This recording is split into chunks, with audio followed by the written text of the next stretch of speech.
see the A talent in every role. Amazingly, the only person to not play this season for SKT on the entire roster, including Leo, is Untara, who had the most experience before the season started, and yet they will never play him, apparently. In fact, I never see him at the studio. Could someone please put Untara's face on a milk carton and confirm that he's doing all right? I'm starting to get worried. Poor Untara, man. Tal comes in, and it's rough, too, because Untara, he gets to the top of the rankings in Challenger in Korea. That is so difficult to do. I cannot even, emphasize it enough here on the cast. He gets up there, he shows a bunch of play. It's mediocre, right? He's not popping off. But then Tal comes in, has his own mediocre play, and then Untara is never seen again. Well, remember, MVP, if you're hesitating to fight against them, these guys like to fight. Oh, really? SpoTV has found 8 ways to rephrase the same exact point. Untara, like you say, 2 accounts in top 5 Challenger just a year ago. And now, I don't think we're going to see him this season, which is kind of crazy to think about. He still streams, so I'm having a bit of fun when I'm talking about the milk carton. But when it comes to pro play, he definitely should be on that milk carton. MVP, really, really struggling. 0-8 into just about beating BBQ is among the worst possible runs you can have in the LCK. You were mentioning Untara before. He was mentioned, actually, in the recent 10 questions, 10 answers as one of the best players at, keeping the atmosphere of the team alive, right? Which is kind of funny when he's not playing much, and he seems very, calm and cool. By the way, these stats are both bad. They average the most deaths, and they take the most damage is their #1. So while it says first, that is not the one you want to be first at, Valdez. Yeah, I mean, well, it's good to be first in something, right? But how about 2 bad things? How does that sound? Looks like they're going to break at the touch of a fingertip. Definitely does feel that way. Trust me, and let's fight. Hey. Really? At least Pilot... Does MVP like to fight, Papa? I didn't know that. Look, if Pilot's there with his items, that's a good time for MVP to fight. He has been very strong this year in general. But at the start of the year, I wondered why he was even in this squad, as Maha was looking very capable. But he is... outperformed my expectations and then some. He's been very good, so I'm excited to see some Pilot today starting over Maha. Yeah, I think he definitely has secured his spot in the roster, and we see Maha every once in a while, but then we're reminded why we don't see Maha. As, Pilot is just better across the board. Definitely. So, deserves it. He will be playing tonight up against Bang and Wolf in the bottom side. Largely looked good on the marksman, has played some of the more utility picks in bot lane, but he's definitely one of the ones you would prefer to be on a marksman today. We're going to look at the feature matchup. It is the 2 players that have faced before. It's the man on the left, who is, I believe, 3rd in Challenger. Ever since we started complimenting him for his games, he played way worse, so we're not talking about him as much. And then we have Tal, who... he's been criticized, like everyone on SKT. Big moment at Rift Rivals, solo killing Duke. Previous SKT top laner. Yeah. He's looked better, but still has games that remind you that he's a work in progress. Yeah, I mean, you have a interesting similar story with Tal, where he was kind of a solo queue beast. His name actually means to play Trundle, right? And he was kind of trying to one-trick. He was very much like a solo queue master. Especially in EU. When he was in EU, Son of Kasing was his username there, and he was famous for being just a phenomenon in how fast he was getting to top of Challenger in EU. Yeah, but the thing is like he's so famous for being good in Challenger and solo rank, and then he comes into competitive play, and I feel like he just cannot transition very well. A lot of his mistakes are very solo queue-esque. He's not really on the same page with SKT, which is why you say he's a work in progress, because if he could bring his mechanics and his strong solo queue-esque play into the competitive mode, that would be fantastic. But speaking of that, we are going to get into the games. Here is the pick and ban for game #1. Let's see how this pick and ban interacts with the meta we've seen with some of the teams at the top of the table. A lot of Kindred priority recently, as early as first round on the red side. We haven't seen first pick Kindred, maybe once, but you imagine it's a growing trend as you're already bobbing your head to our sick champion select music. Every time. MVP own most of the direction of the champ select as red side often is forced to ban away Aatrox, Taliyah, and also the Nocturne. But noticeably, when MVP played a couple of days ago, they got to play both Taliyah and Nocturne as BBQ Oliver's tried to leave things open to try to make it work. I don't think SKT are going to do that. Yeah, BBQ at this point, they're just trying anything that can make it happen. Of course, Faker win.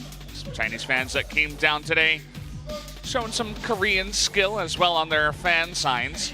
SpoTV uploaded a really funny interview with Bang and Faker, 10 questions, 10 answers in English. Doesn't have the entire subtitles of what they're saying in Korean, but obviously the interview is largely in English. So if you want to see that, it's on the SpoTV Games YouTube channel. I tweeted about it. You can definitely find us out on Reddit, so get out there if you want to watch something a bit fun. But if you want to look at the business right now says that SKT have banned the normal stuff.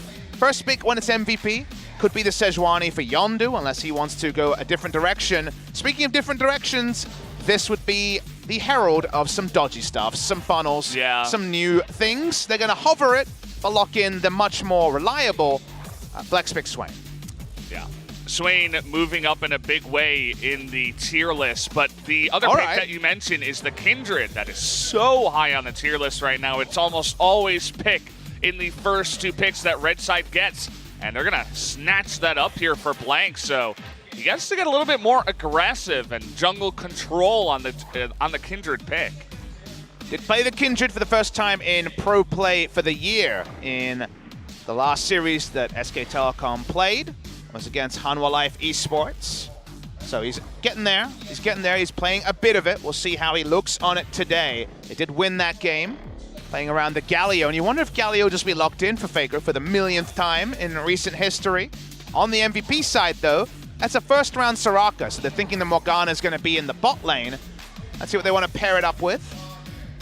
Yeah. I think it's a safe bet. Yeah. I think that the Morgana is going to be down there. The Gragas, you see every once in a while here. Pretty good at just, it usually goes with the Yasuo that you see later because it's very good at knocking people up and having that last breath happen. But they ban here we go. We got a Rumble coming out on the side of SKT, and the reason why I'm excited, the way this draft has gone, it's SKT saying we want Morgana. MVP says it's probably support Morgana, and Soraka does really well against support Morgana and even carry Morgana early game in the laning phase. MVP, if it's to be a top lane Gragas, the EU NA tech is that Rumble beats Gragas in the top lane. That's the big thing that's come through. So Rumble into Gragas is what SKT have taken in the first round. It is also worth noting that we see a lot of Rumble around the world, even Smite mid lane Rumble to try to counter funnel comps because Rumble can interact with them from very long range and has a very cheap build to become relevant. So 813 Rumble, that magic pen, the higher base damage on the ultimate. Rumble's a champion near and dear to my heart, so happy to see it, but not from Smeb this time. It's going to be Tal. It's interesting the fan side we had. It's like if you're not willing to cheer for the team when they're down and out, when they're losing, then don't cheer for them when they're winning. It's a thing that hasn't been said about SKT in a while to see them down here in the dumps. But that fan, she gets it. She's still here, even when they're having some trouble. I always love to see those fans tweeting at me saying, regardless of results, I'm still there with SKT. See it a lot more in traditional sports than esports, and you imagine if Faker ever left the team, they would lose a lot of their fan base as well. Fickle nature of fans in general, but esports is a little bit different to those traditional sports. So we're waiting to see the final ban here from MVP. Still waiting on a mid laner from SKT. You got to think about how many fans of SKT might have just hopped ship over to the Griffin boat that's right next to them, right? Or even Kingzone a little while ago when they started coming up. So yes, fans are fickle. We know this, Valdez. Pick and ban can also be fickle. SKT needs some beef. They don't have a lot of it, and they'd be going for a very squishy comp. Seem to be very clearly saying, hey, Galio last pick will definitely make this draft better. But now we have both the Rumble and the GP, so the mid lane Rumble I was speaking about getting a little bit more possible. Yeah, definitely seems like a possibility here. And yeah, put Tal maybe on something that's not as aggressive as the Rumble. Just let him sit back, try not to make too many mistakes on the gangplank. I like that idea a little bit more. It could still be neither Faker's Rumble or Faker's gangplank. There could be crazy stuff going on when it comes to a bot lane pick into Swain, but it won't be Swain bot lane. It will be the Ezreal coming through, a standby for Pilot. This is another one of those drafts where I don't think the players knew what they were playing till very late in the piece. Yeah. As why not a Kled to roll in? Hey, well, you could just throw that Gragas into the jungle, maybe the Kled, and the Swain can fight over mid or the top lane. So let's talk about what the teams wanted and what they're not getting. Rumble beats Gragas. Gragas now in the jungle. What does this mean for the entire draft? We're waiting to make sense of it. Final pick here for SKT. Could be a bot laner, a support, for example. It could be so many different things. This would mean this would be Morgana and Shen bot lane, and then we'll see where the lanes actually go. Faker has played the mid lane GP before. The Rumble mid would be a new one for him, and it's going to be locked in. So most likely it's going to be Shen bot, but Shen was also seen as a winning lane into Kled back at MSI 2017 when he was last a top laner. So there's a lot of different possibilities what's going on here, but expect it to be a Morgana Shen in the bot lane. And would this actually be the mid lane Rumble from Faker? It'd be a new one. Please give it to us. I mean, Faker has played so many unique picks, actually, in this season, in the summer. Lots of 1 losses, about 7 different champions there. 1 wins on Poppy, Talia, Aatrox as well. So he's tried a lot of different things. He's thinking about Smite Rumble in the mid lane, and there it is. Here we go. Smite Rumble, like I mentioned, you see this over in some other regions. Very good way to interact with funnels. Another new Smite mid laner. Rumble always had a pretty fast clear. Even after the nerf to Q cooldown, you can Q the Raptors, Smite the big one, and clean them pretty quickly. So SKT the first to reveal the Smite Rumble. That's very nice. Just with all the funnel compositions, you just notice that the extra XP and the ability to just steal camps, farm camps, you don't necessarily need that extra summoner. You can just take the Smite and a Smite item in the mid lane and just use that to roam around and have a bigger map effect while also getting yourself ahead. So amongst all the craziness of patches 8.11 through 8.13, new things get revealed along the way. And we'll talk about the draft as it evolves in-game. A lot of different counterpoints here. So many different flex picks that, honestly, it took 5 on each side for them to fully understand where to put everyone. ADD back on the Kled. Kled top lane. Could potentially run over the GP or be a farm lane for the GP. This should be a fun one, and blank on Kindred. That's going to be a fun one to see as well. Yeah, definitely got some eyes on him in the jungle, on the Kindred. We'll see if he can live up to Spirit this time around. Let's jump into game number 1, SKT versus MVP.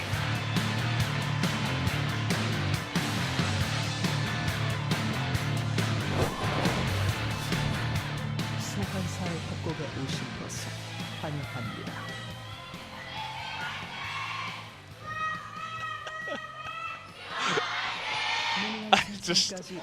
You were talking about how MVP, they're always going to have their big group of fans that is going to come down, but it sounded like the cheerleader was the same person screaming her head off. The one person here tonight for MVP. Hey, there's still game 2. I guarantee it gets louder for game number 2, but they did their absolute best. As watching here, as everybody meets around. We have nameplates off. That's weird. We don't usually have nameplates off, right? That's not normal. All right, well, we lost the nameplates, guys. Sorry about that. Somebody fixed that. Paging producer. Nameplates are off. Well, nice little ward there. Going to spot and see where that Kindred is starting. Definitely very important to know where Kindred is going, especially because of the marks and where she's going to put her pressure on. Smite Rumble, getting a leash from the Morgana. So the big thing about Rumble with Smite, think of the other Smite mid laners we see. We think of Aatrox, we think of Talon, which was banned in the draft here. Very fast ability to hit both the Raptors and the Wolves and clear them with Smite on the big camp. Helpful to have 3 levels so you can actually overheat easier, but this is all about getting a fast level 6. That's one of the other reasons why the Smite Rumble can be powerful. I mentioned it against Funnel. In a scenario like this, if you just get a super fast level 6, Rumble's equalizes among the best ultimates in the game at really any point in the game. So getting it early really allows you to start skirmishing strong, and Kindred can start something the Rumble can end with the orbital strike of the equalizer. Yeah, and it's Faker too, so this isn't just your random average top laner that's trying out his Rumble. It's Faker trying to come in here and secure the the mark here. Will this might come in for Blank? Yes, it will. He gets his first mark on the top side. And we get something too. The nameplates are back, baby. There you go. Well, everything's saved now. But honestly, you talked about it in the build-up here. It's about saving your season. Both these teams come in 3-6. This is the worst round robin, not just first round robin, but worst round robin results-wise that SK Telecom has ever had. 3-6 in the first round robin. Playoffs are a couple of series away, and when it comes to opponents that they can take down, they did lose to MVP in the first round. That was with Pyrian and friends, and people will say big asterisk doesn't count. It's all about today then. We'll see if SKT can perform. Yep, definitely the favorites coming into this one. I said in the Twitch chat, I'm feeling that 2-0 energy for them. We'll see if they can actually pull it through. I do like the gangplank for the Tal. You can just sit back, you know. Didn't take Klepto either. He's going to play it very safe. Try not to die against the Kled. Just farm up, sit back, and we'll see him at 30 minutes, right? He's not playing the Darius, where he moves into the river, gets caught by 3 people, and says, "Oops, that was my 3rd death." The Darius 2-8 on the season for Tal. Not been ideal. Blank has gotten in unseen to the furthest brush on top lane. Actually, no, I thought he had ducked in, but the vision was able to surprise even me. He's back there now, but I think he may have been spotted. Yeah, just hoping that the Kled would go aggressive, but already the poke damage. Speaking of which, down here, getting very low is Max, but Yondu right in position is going to save his life, so that Bang and Effort can't go in. Probably got hit by a binding into a taunt. That's the way this Morgana Shen lane is going to work. I think SKT diagnosed that Max refusing to use his flash or cleanse was a bit suspicious in that one, so smart of them to not get caught there. Bang and Effort. The return of the Morgana, usually it was Morgana carry and a Pike support, allowing Effort to really roam, and there's still going to be roam options with the Stand United on the Shen, but we did see Griffin lose with this exact duo in the previous game, so really, let's wait and see if there can be more proactive use of the Shen roam than Griffin were able to put out. Getting a lot of looks towards the top side. MVP is definitely one of those teams that requires ADD to do well. We talked about how there's a couple of teams like this where they kind of rely on the top laners to work out their lanes and then they move on with that leadership. And so far, ADD in that matchup, Kled versus GP, doesn't really have any items, the Doran shield, so he's having a bit of hurt so far to start off the game. It's pretty sick last hitting. It's Faker 6. Remember that. This is an early equalizer.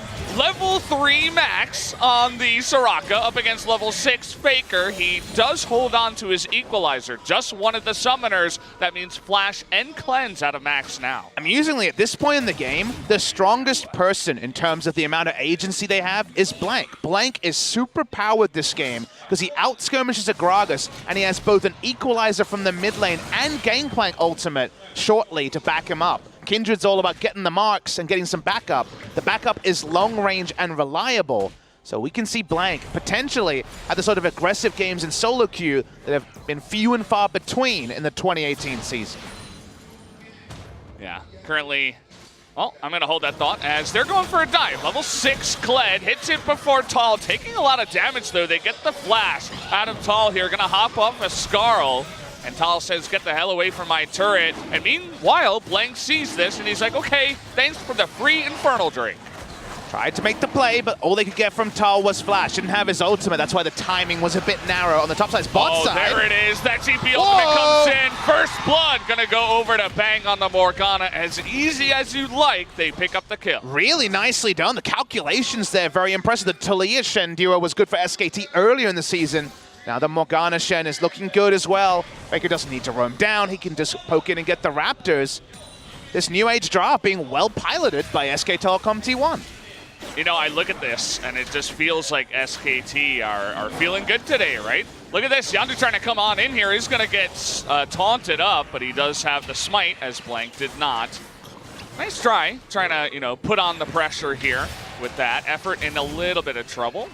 See if they do focus onto him with that red buff. Blank and Faker being there with the equalizer still available means that they just want to push him out of the jungle. Really good start everywhere for SKT. The Infernal, already a couple of marks to the Kindred. Faker went for a very defensive first item Merc. Trez doesn't want to be CC locked in a gank and just happy to overextend, go get some Raptors or the Scuttle and come back. Imagine the build will be very, very similar compared to expectation. Morellonomicon, Leandries. No double magic pen, but he'll be just fine. Boss towards Rumble, largely around the equalizer, higher base damage and better AP scaling. There's a nice little binding comes through from Bang. Bang's on top of it today. He looks really good, actually. His bindings have been very accurate so far. Blank coming in here, and they're looking for a repeat gank. Remember, still no cleanse on Pilot, still no flash cleanse onto Max. They were thinking about it, but decide to just play it safe. They don't know exactly where the Gragas is. They'll back off for now. They're still winning lane really hard for the expectation of Morgana Shen. The Soraka's picked for lane. If she loses lane, very often will have very little role as watch effort. He wasn't even a flash taunt, just a sick walk up into the binding. No respect shown by Max. That's actually a huge mistake. He had no summoners and just didn't expect an engage. Well done by SK Telecom T1, and they just roll along with a nice little lead for 8 minutes. Yeah, you can tell they really did not expect that at all. No. They're just like sitting there like, nah, there's no way they have enough damage to kill us. Forgot about GP, forgot about Morgana actually having a decent amount of base stats on her combo. And now, still waiting for the equalizer. They're going to try to gank Faker here, but he's surprisingly tanky with the Merc Treads against Gragas and Swain. Remember, the W also got a base shield buff of 20 and a little bit more ratio, so not even needing to flash. Rumble is a bruiser. Don't see him often in the mid lane outside of a long time ago. Remember watching Ocelot playing mid lane Rumble in competitive so long ago. Fun to see it here, and SKT playing around the pressure, Effort's being able to roam because he's against a no-flash Soraka. So this is SKT playing a proactive game. We mentioned Blank's empowered. He's spending the entire game counter-jungling. Everything's going as the draft suggested, so good job, SKT.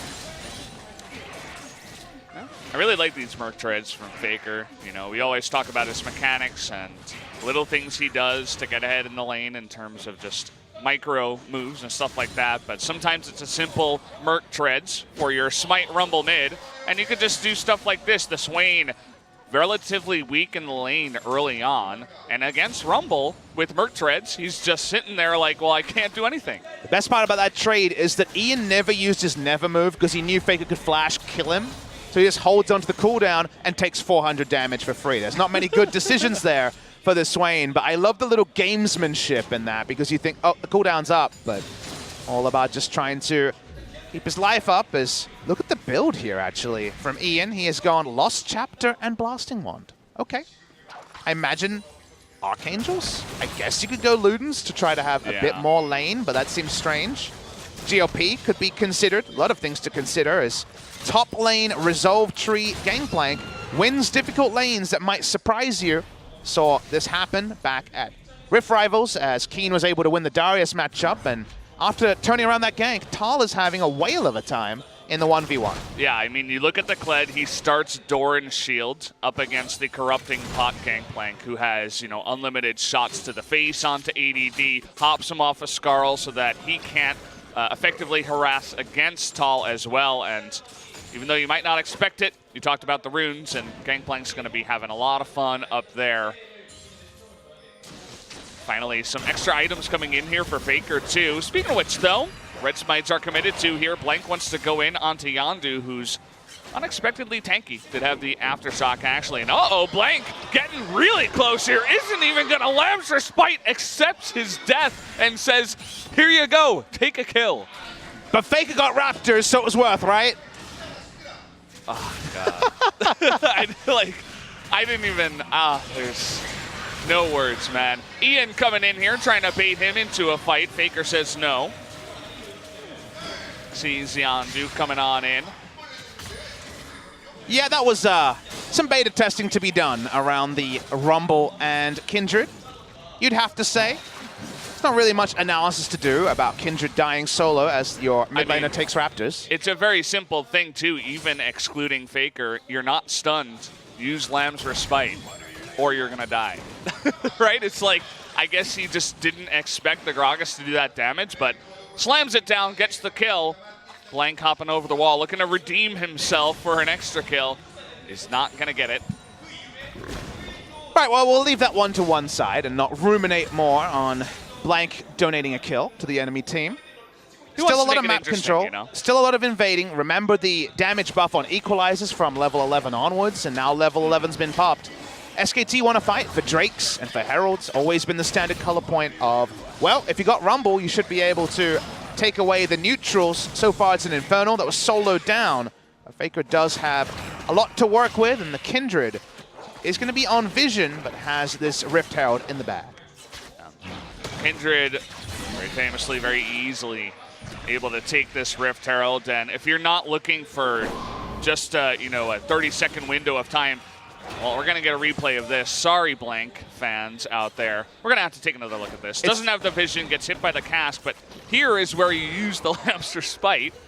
Even earlier than that, why are you killing the control ward when your Rumble's going towards the Raptors? Because you have no backup. You already saw the Vision of Empire, so Swain was going to get there first. That was a disconnect, let's say. Doesn't even, kite out of the bush, in and out of the bush. I'll hold that thought, though. Three-man gank coming in here. Stan United is not going to be able to save his life, and both teleports will be canceled as Faker finally goes down. The magic of the charge means even with Flash, Faker can't get out. They're going to push mid lane here. GP and the Kindred going to have to stop this mid lane turret from going down. I wonder who's most tilted after that blank death. Was it us or was it Faker? Because, he couldn't have expected that, but now after being charged down the mid lane, I'm sure he's not too happy in this game so far. Well, given that Blank is most SKT's fans' favorite whipping boy, I think the fans might actually be the most tilted, Valdez. Yeah. By us, I meant, all the fans out here watching the game. We kind of knew how this one went, but we'll see it on screen. They waited till Rumble walked up, they pressed the charge button, and that's a lot of CC. Yeah, it's the never move too. Faker just not expecting this. It's hard, there's it's a new thing, the Kled, right? So people, if Kled has been in the meta for the last 3 months, people will be like, okay, I got to be ready for the charge that's eventually going to come for the gank. But it's like, oh yeah, Kled can do this and just gank me from down the lane, and I wasn't expecting it, so. It's also Faker on a melee bruiser. The missing call would have been a lot earlier. It's also kind of a different scenario, like you mentioned, but the Kled has been in and out. It's not ADD's first game on the Kled for the season. He's played it a couple of times, and there's been a mid lane Kled from Ian already. And the scrims are kind of Kled every game from what you hear. Clearly people are playing it. SKT halted after a very good early game as the disconnect between mid lane and jungle has cost them in a couple of different ways. Yeah. Still, as the game goes on, they have Tal, who is hitting his farm numbers very well. Good laning phase for him against the Kled. Wonder who's going to be getting the Black Shield in the team fights. I guess Kindred, if Kindred can get a couple more items. For now, it might be one of GP or Rumble. First equalizer from Faker wasn't really one to inspect too closely, but gotta mention that Equalize is not the easiest ability to use to its full maximum. It is Faker, but it's definitely a new pick for him. Blank and Tal coming in here, greeting out for the blue and the Gromp mark, and they might be punished for it. The cask out. Oh, but the nice escape there from Blank. Using the cask, just hops over to the blasting plant and says, see you later. I'm out of here.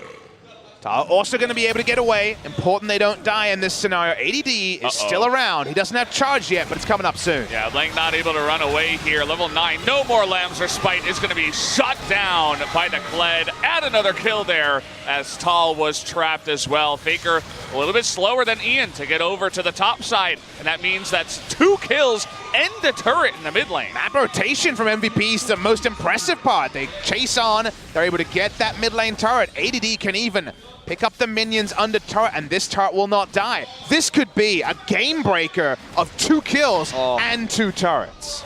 I'm just grimacing here. It's so hard to watch this. We talked about, the early game was really smooth. Yeah. They looked great for the first 7 minutes of this game. Looked like SKT was on a roll, and then all of a sudden, things fall apart. And the Rift Herald was used in the base. Looks like it was about to run out of time. Unfortunate timing there. But yeah, they come in here trying to get the blue and the mark on the Gromp, and it's just a little bit too deep here. I gotta ask though, where is the communication as a 3-man unit? Because I feel like there needs to be a call to bring Faker up earlier so the Equalizer's in range. Instead, there's a focus on the mid lane and on a 2-man invade. Just Blank, run away. Blank can just fully disengage from this, but doesn't respect another turret dive. It's Kled, so he has the ability to be turned on and not be going down any point because he can reset aggro. It's a bit too easy for the side of MVP. Yeah. Just falling apart at the seams a little bit here is SKT. The game isn't over as MVP is only 700 gold ahead, but definitely it's worrying stuff here. You know, this isn't just your normal, okay, a couple of mistakes, a couple of kills going. This is 2 turrets, 2 kills, not including the earlier mistakes as well. So definitely worrying here for the SKT fans. The weird thing about SKT fans is I feel like there's 2 groups of SKT fans. There's the SKT fans who watch the games at Worlds, who are a bit more casual about the LCK. It's a hard time zone. You completely understand it. Who say, well, they're not as good as they were last year. When will they get back to last year? And there's the people who've watched all year, and they just ask the question of when will they get better? And I think you can never answer the people that are looking at, you know, the more casual fan is looking for them to be SKT from last year, because they're not. Anyone who watched the games this year understands that SKT don't have the talent and have taken a long time also to pick up on the macro and the meta. They're getting better, and you can look at the early game and say for those fans it was a much better early game, and then those mistakes that have come up again and again are going to be what they look at. You can definitely match the expectation, get better, get more solid, become a 4 through 6 team if you're SKT. But SKT don't have the ability to be one of the best teams in Korea based on the majority of 2018. Yeah, still working on it. And a couple of the culprits that the SKT fans have been calling out a lot. Tall and Blank having a rough start to this one. We'll see if they can turn it around here. It is still pretty early on in this game, only 19 minutes in, and as I mentioned, only a very small lead for MVP right now. He's still got level 14 Faker on the Rumble. We'll see what he can do as this game moves along. Problem for the Rumble in a game like this is that the battlefield is going to change a lot. And what I mean by that is there's a cask. There's a lot of ability for MVP to disengage from burst damage and move elsewhere. You think of Ezreal, Arcane Shift, the charge. It's very hard for people to chill on the equalizer, which is always the ideal case, right? You think of Amumu ult into equalizer, what a wombo. Wombo potential is so hard against MVP, who are able to reset that battlefield, and thus actually hitting an equalizer that changes a fight is going to be very unreliable for the free-farmed Rumble. Yeah, definitely will be rough. Lots of magic resist coming across the board already. He just finished up for the Gragas, as well as it looks like the Abyssal Mask coming in here for the Swain. So that build path kind of explored as we moved across. It was the Ludens into some extra magic resist. So no Rod of Ages, nothing else here for our Swain. So what MVP's next move is, they will get control over the 3rd Drake of the game, another Infernal spawn. Now this is the sort of terrain that the Equalizer can potentially set up something good around. They still have the GP, Kindred, and Rumble. Watching here, MVP, they need to have their wits around them. This is the sort of area SKT's comp can prosper in. Yeah, Ian waiting nearby with the TP. There it is, trying to get onto Max, but Blank is going to be engaged upon. That's Stand United going to help him out. Nice Lambs respite for now. Dragon will go over to MVP, though. ADD getting super low. Did he go too low, though? Blank is going to go down now as Ian shows up to the fight and says, hello, I'm Swain, and I'm really powerful. They kill Bang and get the Dragon, and MVP win that one. Good illustration of the problems for SKT. It was a good start to the fight. It looked like they'd be able to get some kills, but they can't finish anyone off. The Drake is soloed down by Pilot in the backline. That's why he wasn't involved for the beginning of the fight. They disengage, they get the objective, and now they want a bot lane turret as well. Yeah. That front line for MVP is really scary to deal with. You're looking at a Kled right in your face, and then the Swain shows up later. Kled, you get him super low, but then he just hops back on Skarl, and all that wasted damage is for naught. And you're even losing the Drake at the same time. Watching the replay here, SKT take their time to go in to actually engage on this. They want to just take Max out of the fight, which they're successful in doing. We mentioned equalizer damage. It's on Yondu. Doesn't really matter. It's about 300 damage there. That's a big tool down, and they're not actually able to finish off anyone as ADD gets Mount back. And from there, it's just every man for himself on the side of SKT. It was a really good follow-up engage by Yondu. The second that Blank hopped over the wall, Yondu's just there right with the charge forward and the flash to make sure that he gets that. I think he got a second stun onto Faker too, so it's a good job, good response out of him. Really nice timing for the Swain to come in, and Pilot just low-key doing the most damage there in that fight. He was totally protected the whole time. Been able to hit his items timings very early and going for a 3-item build, not a tier, into delaying the power spike. Blank is unfortunately, after a great start, really delayed on items, working for a slow rapid-fire cannon as his second item, and already a locket. So Yondu's going for the most team utility early. Blank is, of course, focusing on his own build. There's still team fights this game that SKT can win. And the good news for them is largely around this man. Tal has had a really happy time farming and should be at 2 items on his next back. Yeah. You mentioned that locket. It's one of the better ways to have your tank jungler be a big part of the game. Speaking of which, he's back here, forces the flash out of Bang just for free, essentially. Uses his cask, but not the longest cooldown on that one, so. But yeah, he uses all the extra gold from the 3 kills and the 1 assist to just pick up a low-key locket. He's like, hey, by the way, I'm tanky, I'm in your front line, and I'm helping my team. Rocket, one of those ways to answer the equalizer, of course. Rocket changed many times, not going to be as good a late-game insurance, but just built here to try to circumvent the time when SKT's comp is the strongest. When it comes to the 5v5, I'd say it's now. I like this ring around the rosy from Tal and ADD. They both see each other. They both don't know that they're seen. See how ADD and the rest of MVP move up. They're not worried about SKT's Baron threat to the tune of Pilot. Actually looking for a gank onto the GP to help out. It's a true shot barrage if things really got out of hand and SKT was in a position to get the Baron. But yeah, just looking for that slow gank on in here. And I suppose with Pilot not being seen, one of the guys you want farming, Tal gets the call to say, hey, well, this guy's missing, you should be careful. Yeah, good top laner sense. I completely agree, Valdos. I was going to get to the same point of, well, if there's 3 lanes pushing in and Pilot's not on any of them, where is he? Is a very, very pertinent question. So smartly done by Tal. He disengages. We're seeing Blank corralled into his own jungle. I believe he's at 2 marks at the moment. So 2 away from getting the all-important 4-mark territory and increasing his attack range by 75. Yeah. I mean, we saw what happened the last time he tried to pick up the mark. Couple of deaths for himself and Tal, so he's been called back by his team, saying stop going so aggressive, especially after dying, so Danny will go. Couple of control wards, because 2 is better than 1, I suppose. Now MVP control the map, and we were talking about how much we liked SKT's draft.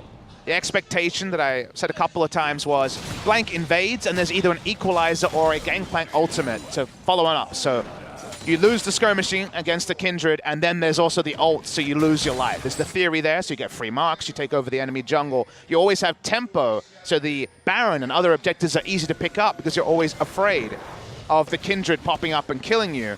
Issue here is we saw multiple times Blank dying solo on the top side, Rumble not rotating first, so the equalizer wasn't in range when they were trying to steal the blue. It's so hard to know who's at fault for that. I think Blank was sloppy around clearing a ward as, wow, Bang almost died. He still will die. Yeah, he's dead totally. Just trying to go 1v1 without his flash up against Pilot. Problems about, and the 3-man charge on in from Yondu is going to force that Lamb's Respite out of Blank. He's going to be able to hop out, but almost gets hit by that Mystic shot. MVP styling on SKT now. Pilot especially just did so much damage that wasn't respected by Bang. I guess he was going to die to something, but I don't think so. I don't know about this. I don't think so. Well, maybe MVP's we'll get the on the replay. Baron. Yep. Nice TP coming in. This is from GP. Yeah, they have the Rumble and the GP ultimate to try to layer for that extra damage. We'll see if MVP does respect it right now. Max taking a lot of damage. Considering going in, here comes the charge actually onto Tal. He's going to be locked down and he cannot flash out of that one. So they start the Baron and they get an extra kill. Good call from MVP. You might say, but the Baron's low, why don't you finish it? Faker was behind 5 levels up on Smite, so he would have had the early secure. We saw Cho'Gath steal it earlier. This would have been similar. Let's watch the replay here, as this is just 2 Qs basically being his entire doom. Bang goes down. Will we get the information as to why Effort's ult was used? It was a fantastic Vision of Empire, by the way, Yeah. out of Swain 2 times in a row. Ian, you can see he's got that practice on the champion. So he's not burning. Okay. I was going to say. But he was late, I know, actually. that's the worst part. He was actually late. He should have died to the redemption. What does that tell you about us? Okay. Even that play. What do we say about this game? If played perfectly, if played with even good communication, this comp should be very powerful. The rumble on the back foot, the disconnect between Blankenthal and Faker has overall led to so many moments like that where clearly you can see the communication is reactive at best. At the absolute best. That's the nicest way I can put it. Yeah. Thank you for being nice. Well, they're looking for a kill on Ayandu, who says, I know I'm on a control ward. Nice couple of 0 damages there. Morgana and Shen weren't really doing anything in that fight, of course. Just getting caught was Bang. And Pilot mentioned how he's actually quite strong for MVP. He's been one of the brighter shining lights, I guess you could say, for MVP amongst some of their failures this season. 2018 has been a very kind year for Pilot. He's been very good. He had a lot built against him coming into a lineup that was never going to be challenging, but he has, like you mentioned, separated himself from whatever MVP's fortunes were. This team could go ninth into 9th, and you'd still say Pilot's stock has gone way up. So that is a compliment to him. MVP so far in a really good spot. They would love to do the Baron, but the turn here and the potential steal from Faker is tricky. Even when they walk up, remember, a level 17 equalizer on a free-farmed Rumble has to be respected. So for now, at least, closing the game is proving pretty tricky for the side of MVP. Yeah, 3 items with so much penetration and double smite. With the higher level smite is just way too much. So what will they do in terms of pushing their advantage? So far, the GP has been doing quite well. I just, I don't know. I love watching your reaction to the players. Yeah, I try not to be mean to SKT, but sometimes they're mean to themselves by showing it off on the screen. It's just such a weird team to talk about because SKT are not one of the 5 best teams in Korea. But to some people, that's rude and uncalled for, or they won so many world championships, and I just say, have you watched their games? They're really not that good. And they can get better, and they have gotten better, but now Tal is going to get dead. Oh, he is so baited into this one. Has the Sterix pop, but look at how much damage the Ezreal does. He even commits to a flash. He thinks he's getting out of this one. I don't know what to tell him. Yeah. He's not going to get out of this one. He is dead meat, as there was no point to flash there as well. Just desperation at this point, as another point on the board there for the Kled. Yes, that happened, Valdez. Yeah. I would love for SKT to reach Old Glory, to be a strong team. They have the biggest fan base. If anything, I should be biased for their success because we get more stream viewers when they play. Of course. But they're really, unfortunately, at a scenario where they don't have a top laner that is of the old caliber. Marin, Duke, always strong. Even Huni always had pressure. They don't have that. Their jungle situation is still not resolved. And that's why you get games like this where they will be competitive against teams that are better than them, but they will not be consistently strong over 18 best-of-3s. And that's just the reality of the lineup. If they're able to show new performance levels on their players, that's great. If they were able to close out the early game here, that would be great. But does it mean that SKT will be the SKT of previous years? The answer is no. Might be a couple of rebuilding years, We don't have it like traditional sports where drafts and rotating, retirements and players. We're not there yet, but certainly some of the players from SKT have kind of rotated out here. Everybody's missing Peanut, Huni now, even when there were some haters of them amongst, some of the shortcomings of making it second in Worlds. Even that wasn't enough for some of the fans, and the blame was abound for many different members who then eventually left the team and left SKT in this position, actually, which people are beginning to realize is a lot worse. You just look back at the tweets that I made, that you saw plenty of people make in the offseason was, this roster will not challenge. And that has been correct. This roster doesn't have the ability to challenge. I think they will approach 2019 very differently is kind of my way of looking at it. You'd have to hope so. Smite comes in here onto the Scuttle Crab, so at least they'll have a nice amount of vision to help out and see whether or not MVP will go for the Baron, which we mentioned will be hard up against SKT. Oh, the best news story here, plenty of farm. Storm Razor completed, but ADD is so big on the Kled this time. Pilot just loves the piggyback because he doesn't respect SKT ever starting Baron, so it's more about ganking than actually making a Baron play. Yeah, Ezreal very mobile, of course. Once he hits high levels of CDR, he's just hopping around the Rift. He also has an ability to help out if he's late, you know, do a nice big AoE ultimate, which, by the way, is even stronger because he did eventually pick up the Archangel Staff. And when you're this far ahead and you're this strong, I'd say why not when you're playing Ezreal? Lane assignment against Bang is so painful for Bang. Doesn't have any ability to do much there. All right, Faker overheated for now. It's going to have to be a disengage before the equalizer's even up. Well, here comes Kled. He always has the ability to engage on in there. Look at that damage from Pilot, though, on the Ezreal. Just knocks everybody out of the fight. And Ian says, go home, guys. You cannot fight against us. And so even though no kills come in, a big one fight there for MVP. It is a win, but a lot is contributed to it. A lot is invested, and they don't get any objectives from it apart from eventually this inner turret. It wasn't an ideal setup for SKT. I'm going to back away for now. This game is still very competitive. The SK Telecom could definitely win this game in spite of an 8-1 kill score and me going on a long diatribe about SKT's candidacy for LCK Summer 2018. ADD probably should recall and get his mount back. It looks like they want to make this Elder spawn because they're having so much trouble about getting the Baron. They're like, well, we got to get some other objective that will help us get a Baron and push this game along. They don't want to be dealing with, you know, farmed up level 18 GP and Rumble, and even that Kindred, which will eventually come along. Anywhere else to draw SKT to? Because right now, like you mentioned, very difficult to get the Baron control here from MVP. Tal will reach his items eventually, as we're seeing.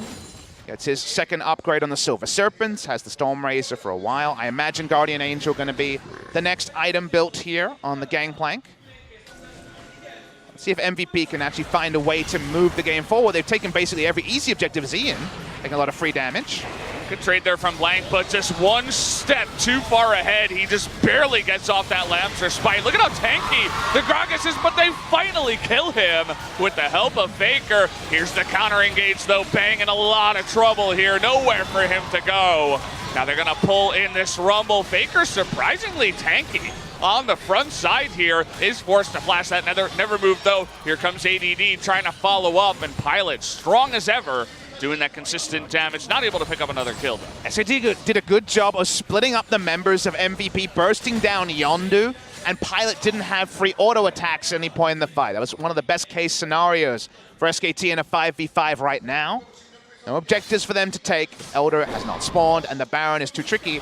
Watching the replay here, they try to all in on Blank, but they don't pop him. He can pop the Lamb's Respite. And in the team fight reset here, you notice just outside of the AoE, could never get into the Lamb's Respite. It was a nice first pick there for SKT.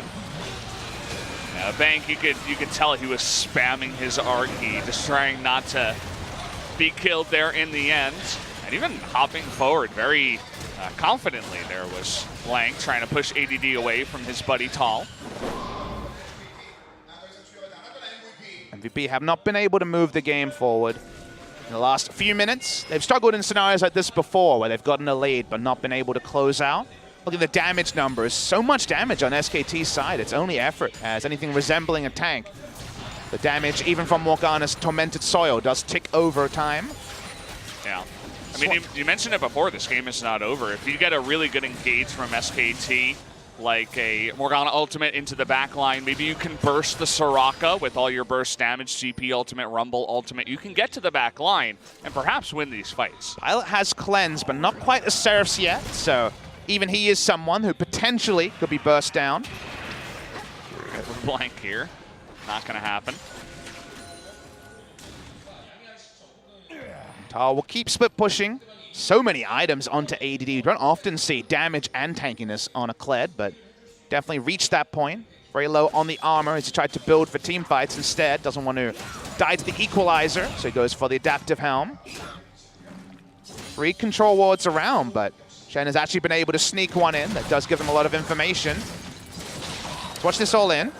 It's really hard to get away from the Kled here. You notice that ED is always popping those barrels, and he still has Skarl, the cannon barrage coming on in, as well as the Wish coming in, but Effort using his own support ultimate, so used by both sides, and nobody dies. In the Shen ultimate's pretty nice for the side of MVP. Here we go. Pilot's like, you want to try to get on top of me? I'll get on top of you, as Bang, forced to use that, is going to shoot the True Shot Barrage wide, and Pilot taking a ton of damage there. Ian all alone on the top side, and they're chasing him down. There's the slow. Cask is going to shoot them back, or at least zone them out for now. As MVP, you can see if the fight doesn't go perfectly, they can definitely be taken away. Definitely sloppy on both sides. Neither is able to get a big advantage in this scenario. More recalls means that SKT does have first control onto the Baron. Infinite scaling of the gangplank should be a growing concern here. The side of MVP in game number 1. Pilot, like you mentioned, was shut down in that fight, didn't cleanse, but had to use his flash. Will recall, working his way towards his last item. He's got it. It's a Guardian Angel. It's going to be quite nice for him. You could see that tall, even though it was a bumpy ride to level 18 and 4 items. He has made it, and he is Gangplank, so he is going to be scary, as this game has slowly but surely made it to about 40 minutes. And at this point, I mentioned it before, there are a lot of damage sources and ways to burst down the back line for SKT. So if they can communicate, get things together here in this game, it's definitely not a definitively lost one for them just yet. Again, it feels, based on the kill score, like it's been one-sided, but SKT have kept up in the gold in a very impressive way. Hasn't been any significant gold lead for MVP at any point in the game. Execution may have been better for MVP, but only slightly. They have not been monstrously the better team in this game. Usually, the marksman comp is the one that overcomes the game goes on, but Blank does do a surrogate job of a marksman, and Gangplank also, for a melee champion, has plenty of consistent damage.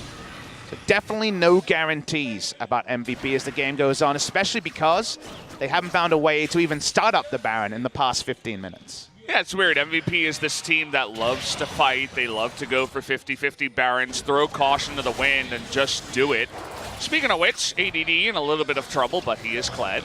They're going back in now. Oh, here comes the charge. He's going to get on top of Effort and run onto Blank. He wants to get the Lamb's Respite, and that he does. He's going to hop off the Skarl, but they get that big ultimate. Bang! Trying to get that ultimate off himself. Is going to be able to do that, Zonya's, but he's getting super low, and Blank nearly goes down. In the end, the Morgana will, but they take away Swain, which is a big part of their team right now.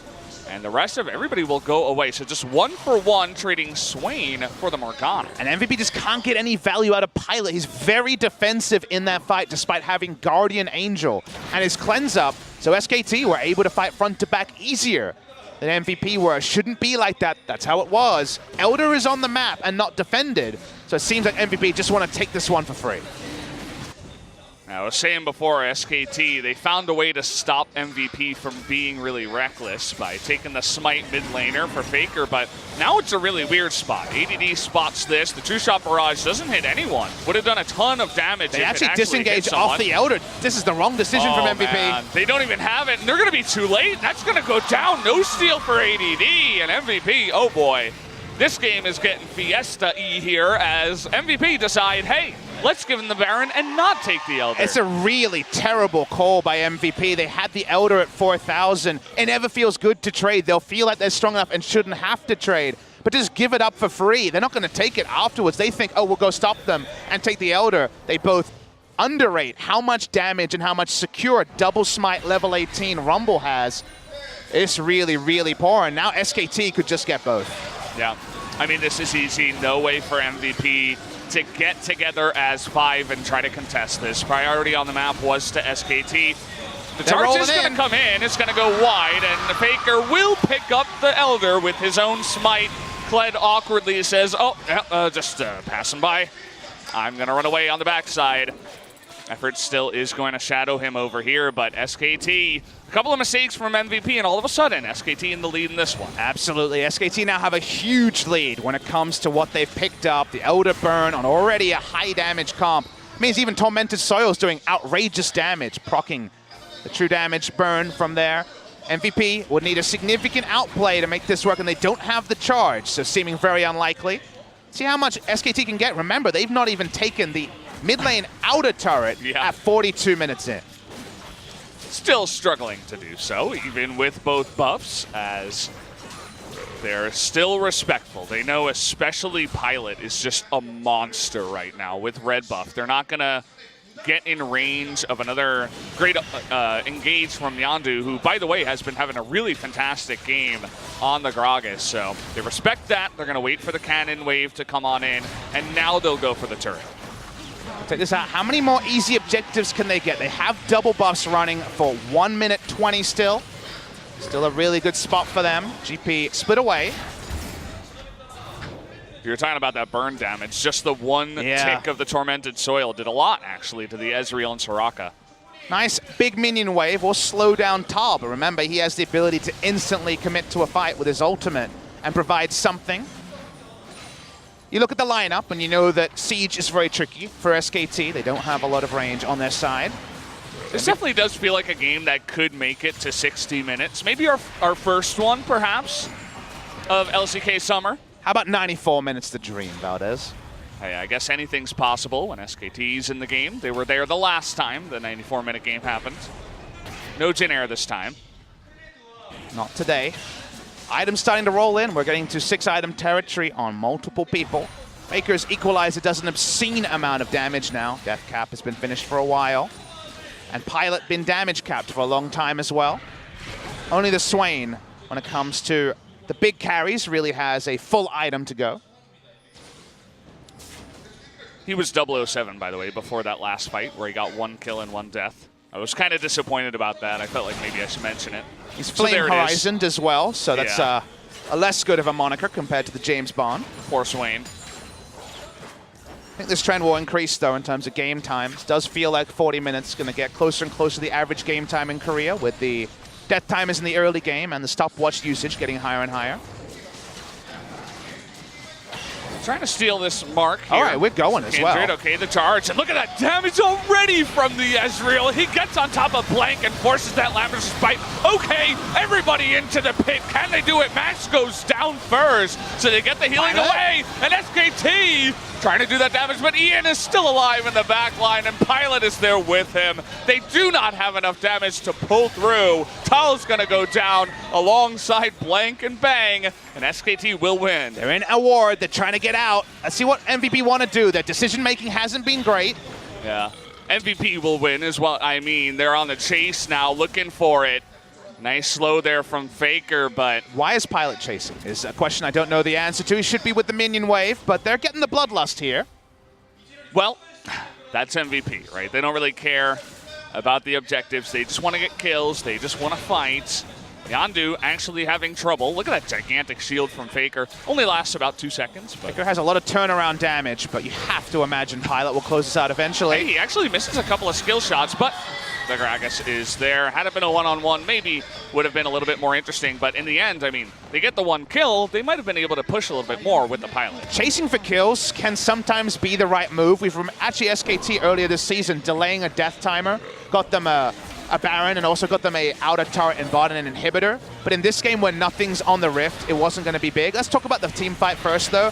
Big difference here is it looks like the Equalizer is going to win the fight, but Pilot has no threat on him at all and does obscene damage. He's a ranged marksman with full build. So because Pilot is full health, it was clear that MVP was always going to win the fight. All the other SKT members just distracted in the front line. Ian took a lot of damage too, and at the end of the fight, he's basically full health. That's Swain for you, right? He's sitting here on basically full items. Oh, that sounded like a charge again. Yeah, he's coming in from behind, and uh-oh, Bang. Does have his flash, but oh, he's a little bit too late on that one. Here comes ADD, and see you later. Eventually, Sonya's his cube, but it's not going to be good enough, and that means no Morgana, and that should be at least the inhibitor. This could be the close of the game here. MVP have the Ezreal. Effort in the back line won't be able to stop the minion wave, but he will be able to stop the next one. That's why Max is annoyed with him. Yeah, Max can't do it himself. It's the right move by Effort. If he stops the minion wave, he stops the game ending. Still 45 seconds, though. We're 46 minutes in, so the death timers are comically long. What a game this has been. Back and forth. SKT looked like they got back on the mistakes of MVP into the lead, but then one fight that did not go their way, and all of a sudden MVP looked unstoppable here. No Baron, no anything, just a massive push up in the top side with that minion wave. Will he use the equalizer for that? No, just a barrel.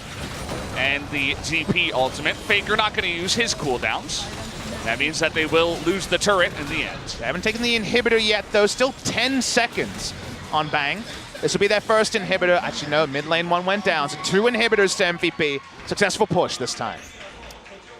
That's really unfortunate. Just the power of Kled, I suppose. That's part of the reason why we're seeing him more often here. Didn't have the easiest time up against the Gangplank early on in the lane, up against that grasp for the Gangplank, and he fell behind on CS, but you get late game and the enemy team just has to respect it from such a long range. You can't walk too far down the lane or you're going to get punished, just like Bang did. Charge still up. Again, amazingly, it's 600 gold. This game actually could still hinge on a team fight. SKT could still win. Doesn't feel that that's a very likely outcome, and yet it could definitely happen. It's really about execution, and so far MVP's execution has been very poor in the mid to late game. SKT in the mid game also made a lot of mistakes. It has felt like 7th versus 8th when it comes to the quality of the match. Has been a shocker, Valdez, to be honest. But we're still ready for a super play. We're still ready for a best of 3. Oh, looking for a charge there. Nice engage onto Blank once again by Yanju. Bang is going to have to get that ultimate down with a nice Zhonya's, but down he just goes. The Lambs are Spite is not in range. Very unfortunate for them, and that means Blank will go down too, alongside Efforts, and Ian is not going to die with his own Zhonya's pilot. Just free deal in the back line, and that's going to do it, ladies and gentlemen. MVP in 49 minutes will be able to take down SKT. It was a weird and wonderful match. This first game was, but MVP, certainly the deserving winning team here tonight. Gonna take the Nexus turrets, and that will be game number 1, going to MVP. Really nice game by Pilot. His Ezreal was excellent this game. Couple of team fights, I thought he was too conservative, but when he needed to be there, when he needed to be clutch, he was the clutch factor. I think both coaches will have ripped their hair out by now and have so many notes they might need another couple of pieces of paper, but they've got a series to focus on. It's still in the balance. SKT will always in touching distance, even if MVP controlled the majority of the game. It was a long one. It was a messy one. Let's have some more and see if there's any adaptations that can happen in game 2 and 3. The Faker rumble with Smite in the mid lane. I was liking it, right? I feel like Faker, if he had a bit more communication with his teammates, a more solid team around him with that rumble pick, would have looked really, really powerful. But just a couple, too many mistakes across the board. I feel like from both teams, just SKT making too many more than MVP. You don't see Blank packing up his stuff just yet. I didn't see Blossom here tonight. Haven't seen him for quite a while, but certainly was not the cleanest game from the jungler and the top laner. A lot of fans here, most of them SKT, definitely disappointed after game number 1. Let's see if things change after the break. Yeah, you can tell Blank's feeling it himself. He's going to have a little bit of a break before we do get into game number 2.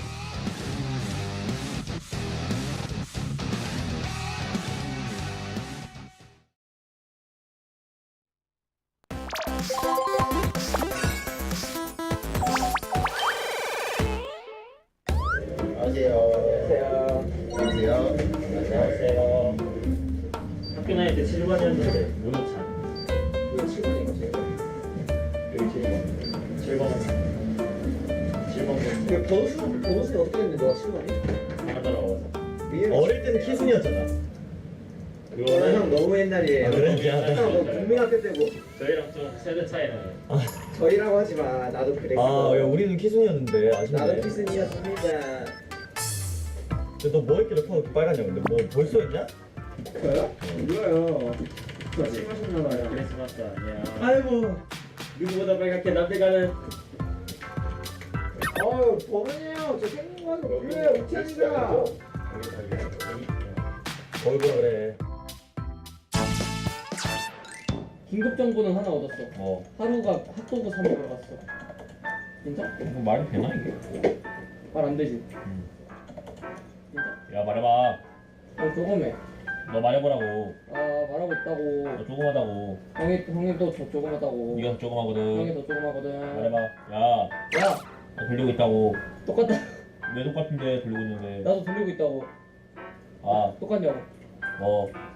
나는 너 너도 했냐? 아니 형도.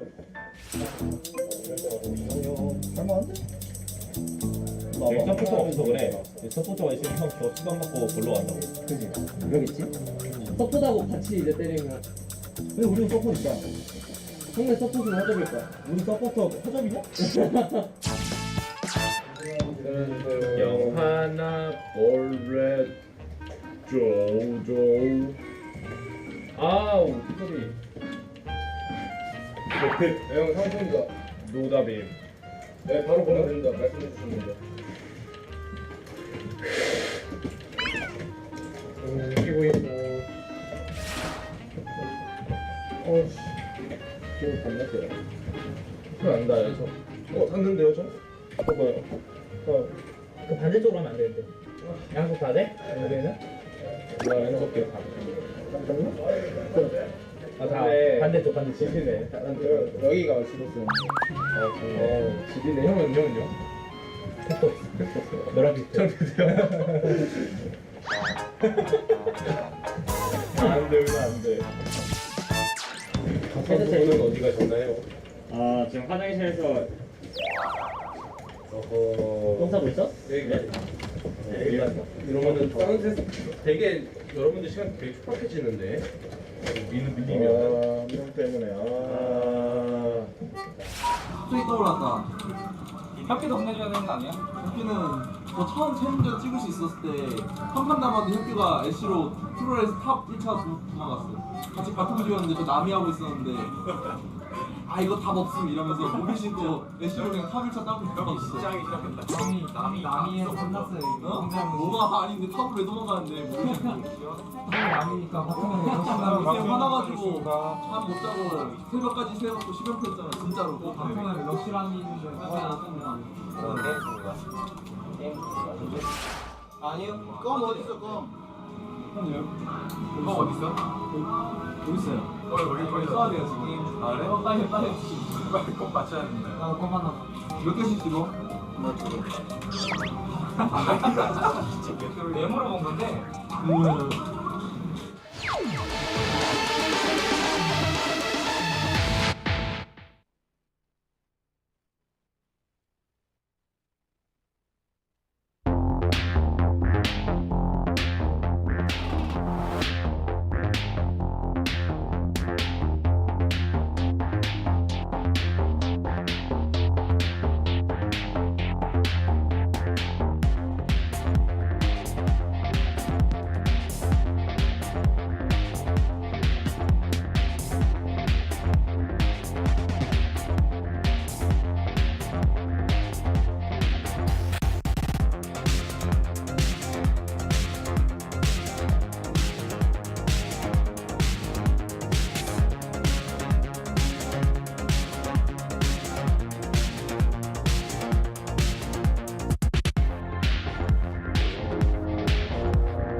We're back, guys. One of the weirdest and wonderfulest games we have casted here between MVP and SKT.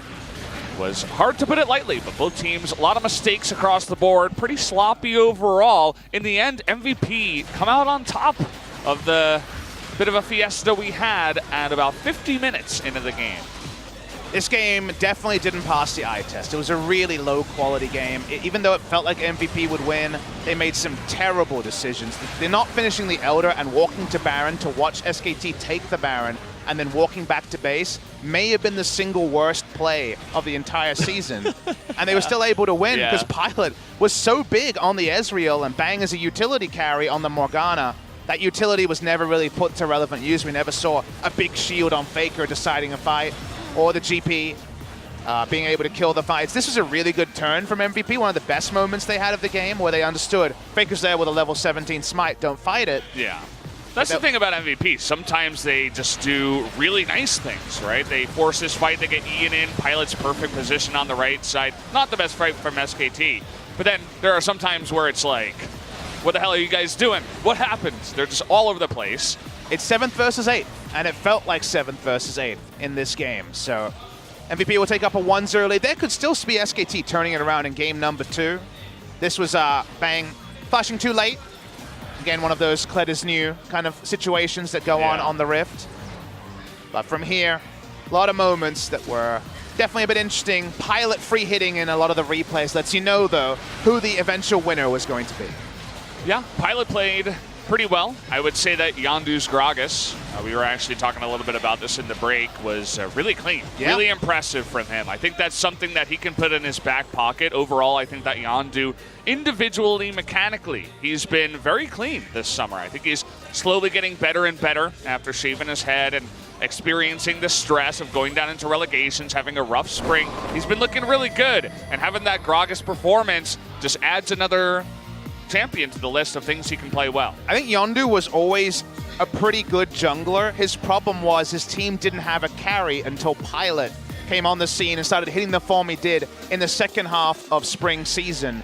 The team has always had Ian, ADD, Maha, all of them as role players, decent. But when it comes to actually winning a game, I think Pilot has been an important part for MVP, and still, they're not going to be one of our top 5 teams most likely. But in games like this where you needed a match winner, it's becoming more and more clear that Pilot can be a match winner.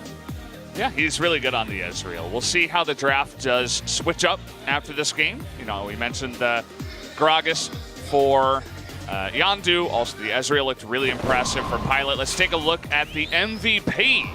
It is going to be Pilot. I was thinking, you know, Yondu could have definitely had a chance at having the MVP, but Pilot 808. Is able to pick up that MVP. Well-deserved here. Yeah. He played really well. One team fight I saw where I thought he could have been more aggressive with the Guardian Angel, but if that's my only criticism in a 45-minute game that had all sorts of ups and downs, it means the Pilot played very well. Congratulations to him. See if there's any roster changes on either side. We know Pilot is retaining a spot for game number 2. As you mentioned, we didn't see Blank packing up his items, so I imagine Blossom won't be coming in for game number 2. And that's a really interesting thing, right? We saw him not packing up, but also head in hands, he looked mentally destroyed. And if they're not willing to bring in a substitute after a player's like that, I mean, well, it's an interesting spot that SKT is in, where they are going to give Blank a second chance. They're not going to trust Blossom to come on in. Who knows, maybe the sub-team is back scrimming because they need some kind of hope in the future, perhaps, for replacements. But guys, let's go into game number 2, pick and ban. This time SKT on the blue side will have a little bit more flexibility in the pick ban, whereas red side never does. We'll see what they want as a first pick, because SKT get to set the tone of the draft. We're expecting red side bans to continue to be Aatrox, Nocturne, and Taliyah. Anything else would be a surprise and cause us to do a double take. She still believes. Says SKT fighting. We believe in you. I believe in you. Show it to us. The Zoe ban here. Looks like they don't want to first pick that for Faker. I wonder what they do want to first pick. I think Morgana is a flex pick they've returned to many times, but the carry Morgana didn't work for Bang in the previous game. The Swain, very, very standard, and Tal plays it in top lane, so that one makes sense. So SKT and feel happy about how the draft has started. Let's see where MVP want to take shape. Do you just first round Ezreal and say, I don't know what you guys want to do, but the Ezreal's been working out for us. It was double cleanse bot lane. Ezreal and Soraka with cleanse for safety. And how about a pick that Yondu loves in the Sejuani? Yeah, wasn't banned in game number 1. Definitely the Gragas is a lot more flexible. So the Sejuani is really obvious, right? Okay, we are putting Sejuani in the jungle. We've seen it in the support role. I want to forget about that game. But I think we're almost definitely going to have it here for Yondu and the Ezreal you mentioned. After a game like that, just pick it up again for Pilot. And it's such ultra comfort for Bang as well, and it can lane against everything to some degree of good, that it makes sense to just take it away and say, okay, you show us something else, we'll take the Ezreal, so they'll feel happy about their first round. We've actually had no Trundle versus Sejuani in a really long time in the LCK, but we will see the return to it here. See how Blank's pathing looks in this game, as it's usually, if Trundle gets there first, he can set up a counter gank. There's a lot of counter ganking options. We talked about Morgana as a potential first pick. Didn't see it there. Probably will see it at Faker's pick on the blue side. Yeah, seems like the obvious one here. Very high up in terms of the tier list, as well as just being a very flexible one down in the bottom side. Could take Mundo and Bandarius at this spot if they want it. MVP. As the top lane pool is entirely open. The Garen hovers have become bigger and bigger because of the new skin being released and people memeing about it. They're just going to take the Soraka, so they want it in the first round. If I'm MVP, I consider banning Galio because it's been SKT's Band-Aid champion for a long time. Faker is 4-1 on the Galio this season. And it's the sort of thing that can combine with the bruisers they have already and add value. More SKT fandom, I'm sure, being shared. First sign said MVP fighting. The second one said SKT Fighto. I don't know what that means, but it seemed like a funny joke as the Korean commentators laughed. Pyke ban to respect the potential for effort to pop off, and in those Galio games, effort was on Pyke and making some really good plays that caused people to finally take notice of effort. Mundo's going to be banned here by SKT. Today is, I guess, Good Fortune Day, Lucky Day, and people are going out and they're eating samgyetang, which is chicken soup. It's kind of a Korean tradition over here. Usually goes over the head of the foreigners. A lot of us are not eating chicken soup today. I think a lot of people don't appreciate what percentage of Korean cuisine is soup related, because the chigees or stews and things like that are definitely the staple here in Korea. I think people think we just have barbecue all the time, but yeah, actually barbecue is kind of a once a month thing for me, at least. Yeah, you know, it's an occasion, on occasion. Final ban here going to be the Talon, so respecting Ian's mid lane roams, and the Talon want to release some pressure. When I see the Mundo ban on blue side, I actually think it's going to be the option for a top lane Swain, because Swain can't lane so well against Mundo after Spirit Visage, so a bit of a coverage ban. It gives you a lot of different options, and here we go, it's the Kled. Now, Ian's Kled in the mid lane definitely didn't pass the eye test, but ADD's in the top lane pretty well played in the previous game. Yeah, it's just a flexible pick that they can say, well, let's see where you're going to put your stuff first, and then we'll decide. And are being hovered here. We've seen Gnar exclusively as a Mundo counter in summer season, and we will see Gnar locked in here. Obviously, it's a very flexible champion. Ken and Gnar, both of them pretty strong laners with a ranged auto attack. And I mentioned the Galio, we will see it here. So this is something that's worked for SKT. Problem they have is their comp is very low damage. It's Galio, Swain, and Gnar. It's a lot of bruisers, I guess Morgana also. So a lot of bruisers going on here. Vel'Koz would be an interesting last pick that would be risky, but could also take down the enemy team if things went extended. Looks like it's going to be a mid lane Kled if we do see the Cannon. Cannon into Gnar, very old pick. AP Cannon could definitely be coming out of ADD. Could consider the on-hit if you double down around lane. Damage side of MVP stronger. But it's intriguing here because I think SKT have gone to their bread and butter for summer season. They're looking for the team fights, you know. You get Morgana in the mix, you get Galio in there, the Swain, Gnar ultimate. You're trying to wombo combo, you're trying to do 5v5. Whereas that Kennen last pick is like, what is Kennen gonna do if it's AP and trying to run into Morgana Black Shield, tanky Swain, Galio, and a bunch of really thick front lines. So I'd like to see ADD do a bit of split pushing here. What it can do is create a huge front line for Ezreal to do the damage behind, because the Slicing Maelstrom and Kled and Sejuani are both space controlling champions as well. That's what could happen here. Could also go AD and split push, like you mentioned, if you want to go that way. SKT is beefy but low damage. They get control over objectives. You start face checking them, it will feel like a world of pain. And Ian is not convinced on the mid lane Kled first time out. And these mid lane Kleds, inspired by super carry Doinby, predictably have not looked anywhere near the tier of Rogue Warriors mid laner. MVP, it seems like they really do love the Kled pick, but can they actually play it to the high level? ADD looked good. Ian, we'll give him another shot. We'll see what he can do. Pilot Max on the bottom side, they were very happy up against the Morgana the last time around. And of course, we are going to see what it can do this time against the Swain. The Swain Morgana is pretty common nowadays, so they should have a lot of practice against that bottom lane. Looks like, guys, the game is in fact ready to go. So let's jump into game number 2, SKT. Let's see if they can tie it up, or will MVP sweep the series 2-0.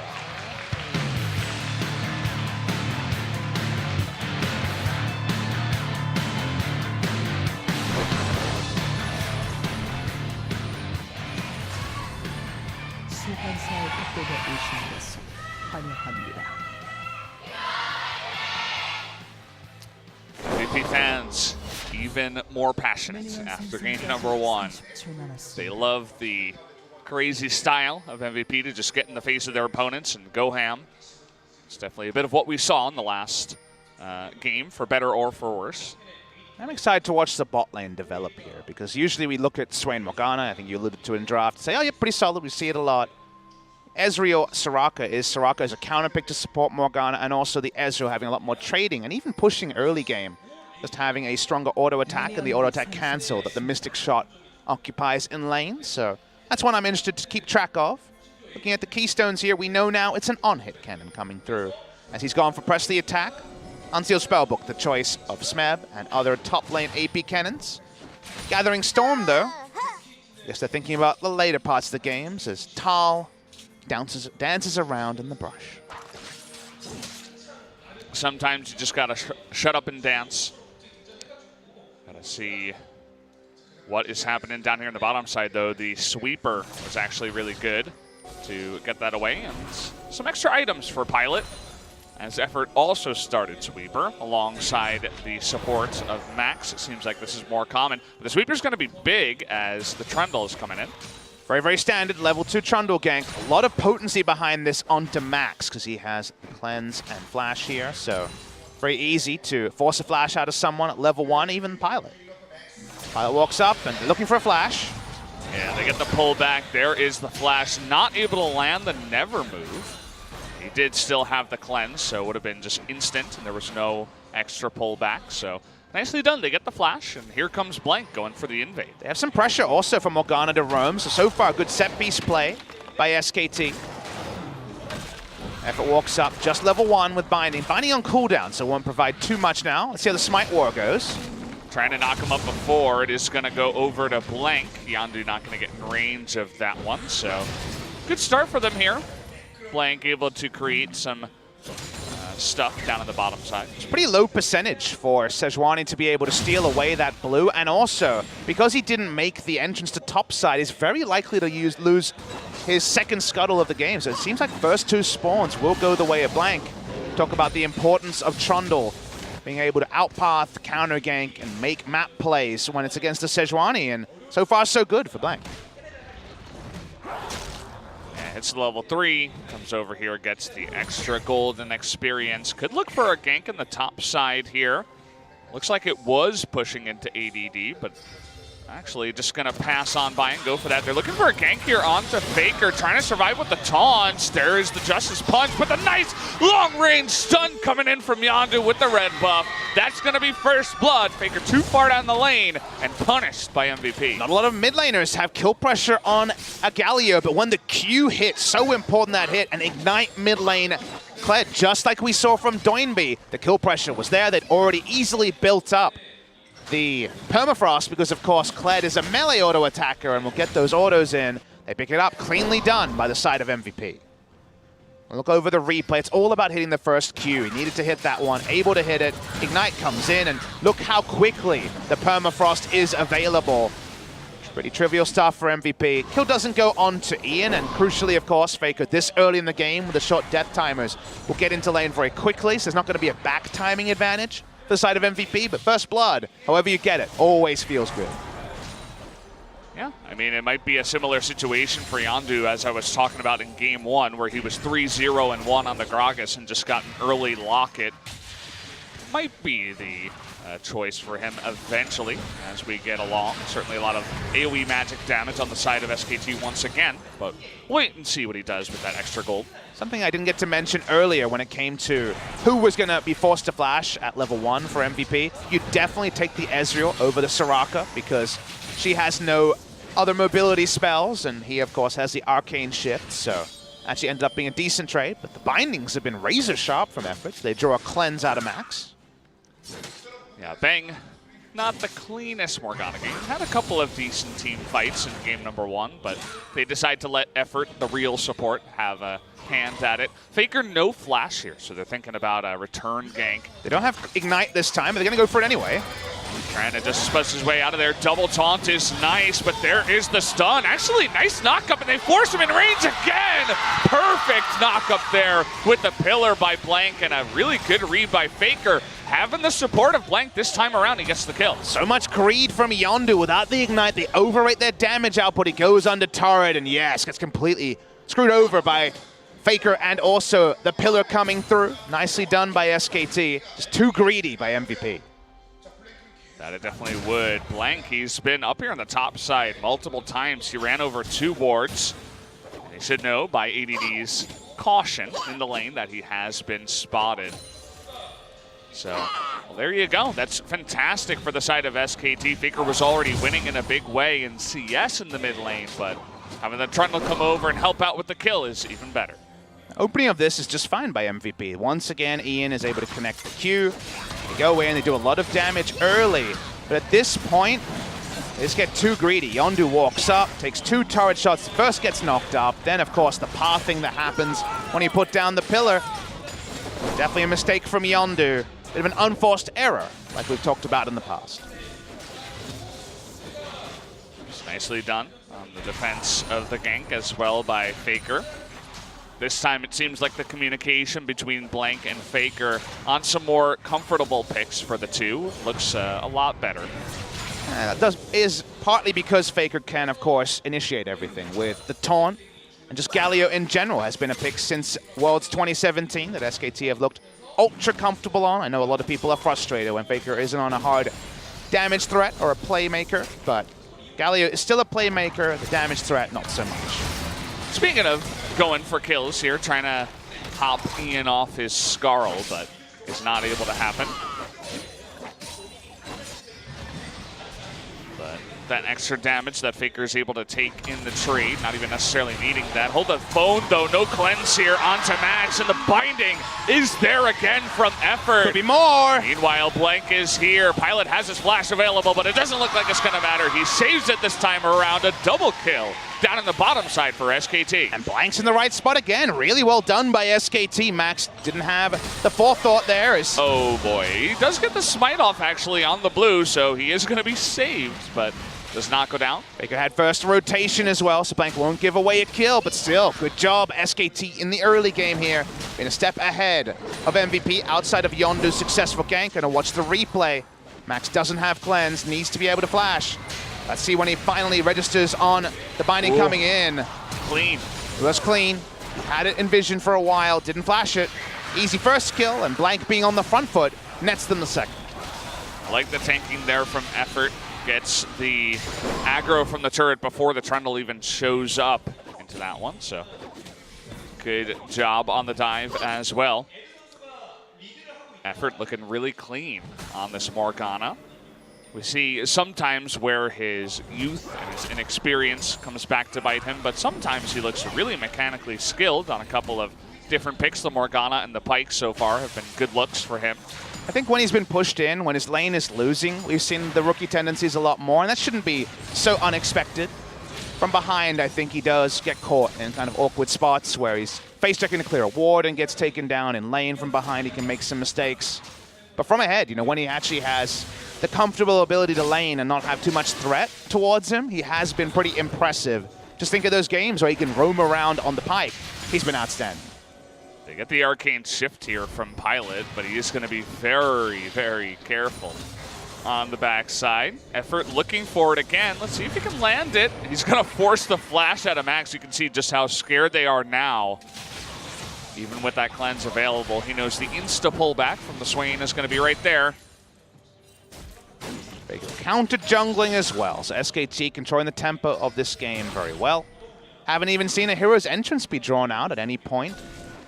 Blank has been in the right spot at the right time. This lane that we mentioned could go the way of the Ezreal Soraka is actually pretty landslide being won by SKT after all the summoners have been blown basically every time the camera has come to the bottom lane.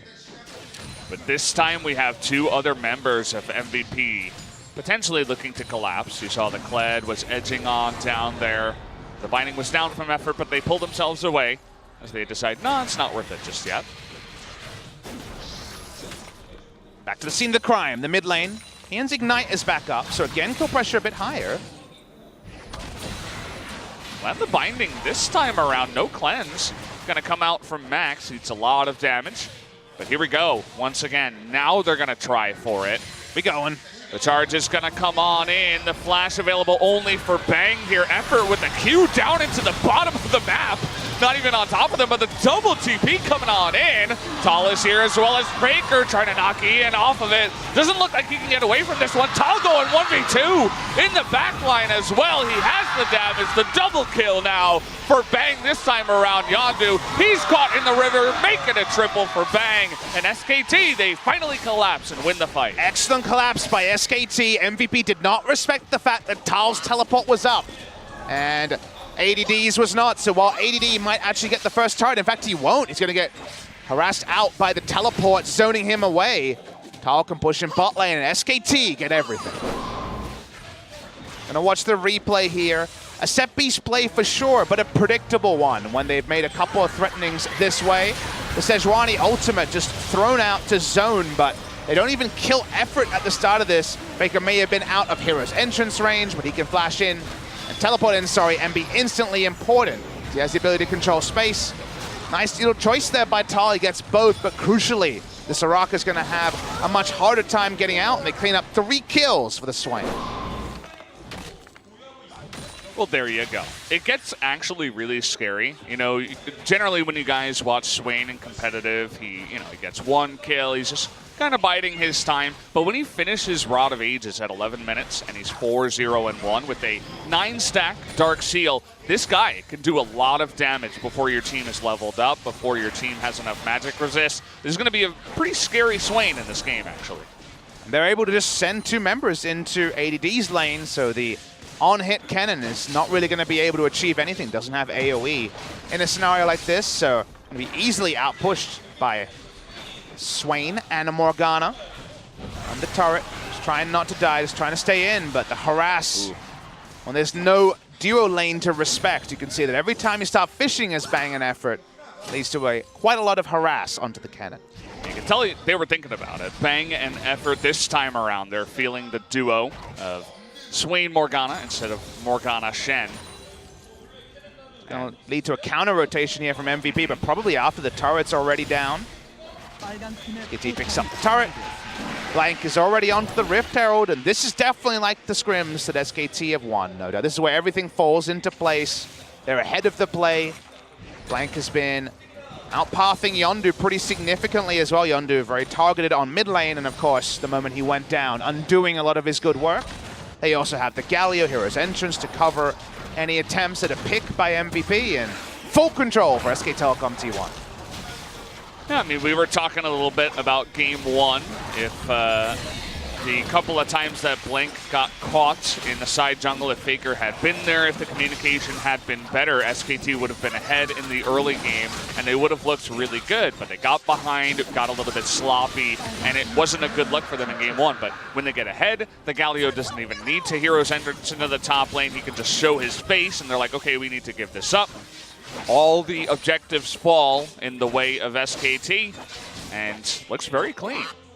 Game 1 was definitely about the coordination that was lacking between Blank and Faker in great terms. We said that, the Kindred on the front foot, that was the thing they were most empowered, but the Kindred went down a couple of times and things didn't come together. Here the coordination's been very strong. And while MVP might be able to come back at a much later point in the game, they have to give up every objective to SKT's current power level. Ezreal a long way away from his 2-item completion. SKT have taken the Rift Arrow, they now take the mid lane turret, 3 outer turrets down super early, and it's a big risk for MVP to look for plays like this. You can see just how much lockdown they have the taunts into it. Oh, okay, MVP want to charge on in. They get onto Bang, but it's a Swain, and he has stopwatch, and there it is, ADD. As I mentioned, you're running into this comp. You are not going to do anything as the cannon, especially before you're fed. Pillar awkwardly is going to let that binding miss, but SKT still win the fight. SKT find MVP saying, okay, it's 5v4. Tal can't join, let's win it. But it's an easy win for SKT. Like you say, there's stopwatch, there's Galio ultimate. This is a comp that excels when they're being dived onto. And it wasn't an AP cannon running in, it's an AD cannon who doesn't want to use his ultimate for initiation anyway. Because MVP just saying 5v4, let's go, without fully considering all the different variables here. And after taking that initial damage, they should have just disengaged from here, but the call is to charge. The call is it's going to be a 5v4. But I think very quickly they understood, wait, these health bars are actually really high. Yeah. We're screwed. Especially the cannon. Push them back, you charge, maybe you try to disengage afterwards, but he was absolutely not going to do anything in that one. At least Yondu does get away, but it's just barely in at least, because 5,000 gold ahead here, 15 minutes in, 7-1. Twitch chat's favorite score in any sport. Let's take a look at the damage here. Of course, Tal wasn't there, so you don't really look at that 0 number, but Galio and Morgana leading the charts. And the lowest damage numbers are on Pilot because he doesn't have his items, and the fight happened away from where he could actually impact it. So different what we were seeing in game number 1. So I think MVP have mismanaged the tools they have, and perhaps just to a pretty comfortable victory for SKT. It seems early to be calling it that way, but MVP's comp when you go for on-hit cannons about split push, and already ADD can't control the lane assignment he's in. He's been in a 2v1 for the majority of the last 5 minutes.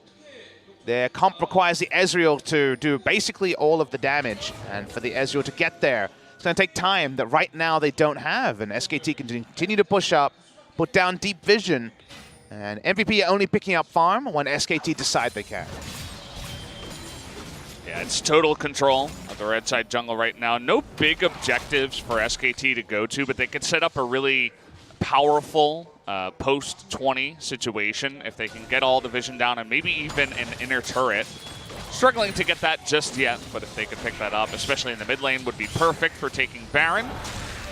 Again, it's we talked about it in the draft. It's a team that loves to 5v5, loves to team fight. When your Swain is super fed and nobody's really weak on the side of your team, MVP, they might be forcing a couple of Baron fights that SKT will be happy about. And SKT want to fight now, as early as possible, because their base damages are high and they're all ready to go. And obviously MVP are squishy and don't have their damage items together. So because of that, we want to fight as early as possible. We mentioned in the late game that SKT would run out of consistent damage, but with Swain at 4-0-2, maybe he can do the great majority of the damage. Everyone else kind of a bit part player on the side of SKT.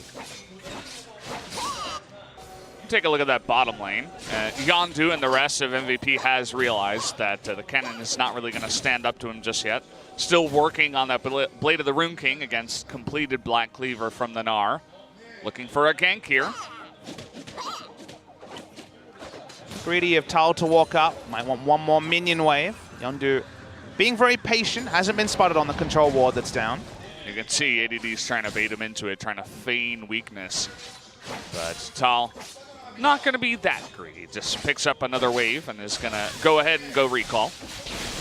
Should also consider that ADD has not even got to play the Ruin King yet, so his damage is very low. Would have taken a lot of chase to actually pull off the kill. But they back away. Yondu didn't have any camps to clear, so it's not like he had better things to do. That's partly because he cleared them and partly because SKT has been controlling the MVP jungle for the better majority of the last 5 minutes. Yeah, look at that deep vision they have, even on the blue side here. Effort doing his job, gonna put down another ward. It's the 2 chokes into the blue side, outside of the right side lane. Gonna take the blue as well, hand that one over to Bang. And we're gonna have a little bit of a lull here because again, there's no Baron, there's no second Drake to come up here for about 30 seconds. It's just about nobody making mistakes and trying to get as much deep vision as possible for SKT. That amusing part of the game where it feels like SKT are the big fish in the small pond because they've taken every easy objective and the other ones just haven't spawned for them to kill. That's the frustration for them, is they're ready to go, whereas MVP, I think now, after losing the last team fight, they got the late memo that they need to stay back and farm. They need to get a Muramana onto Pilot as soon as possible before they can even dream of taking a 5v5 that right now is still stacked against them. So SKT just waiting for Drakes to spawn, walking over to them.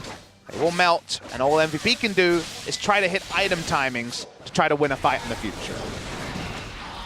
Free Cloud Drake to SKT will certainly help their initial engage if they want to just run at the enemy team. It could be sometimes hard for SKT to get the perfect engage. They're going to need, you know, some kind of lockdown from Sway and Morgana, maybe a pillar or a flank ward from Tall would be fantastic if they want to get on top there. The on-hit cannon, you still go for W first into E. It's always been the way, but the E much better now that you get attack speed coming out of the Lightning Rush compared to before. That was one of the buffs that were given over to the cannon as some of his AD variables were changed a couple of patches ago. Again, largely about the split push that right now is seeming pretty impossible. He's not really getting map pressure, which is what you want out of the winning Cannon versus Nara matchup. It's a winning matchup if you go AP as well most of the time. So the fact that he went AD here was about turret threat and just keeping the Nara in lane at all points. That was abandoned very early when they were unable to pick up any turrets and are in this 0 to 3 turret situation. Baron has spawned. SKT not with the fastest Baron of all time, of course. Get a lot of zaps from the Swain and perhaps Tall if he's there, but most likely he's going to be split pushing. So, especially because they did not pick up that Mountain Drake to start, they're kind of just going to be sitting here for quite a while. Waiting to see what the next step is. They would love the Baron, like you mentioned, but they only picks before. So that's what we're going to wait on here. So the True Shot Barrage used just to check it, and there is the Muramana. So definitely a slow timing from Pilot, but something they needed to even be able to turn a fight, regardless of how it starts. Blanks providing the coverage. Control wards are sticking for MVP on their red side jungle, so at least they have access to jungle camps that in other games might be impossible. But SKT realize this, they push up, and MVP aren't really in a position to contest. Bang with no wards available here, which means that right side bush is going to be dark for now. We'll have no vision on in there. As you mentioned, still looking for those picks. Tall in the side lane. We always got to look at that. He did complete his Blade of the Rune King, which is going to make his life a lot easier down in the bottom side.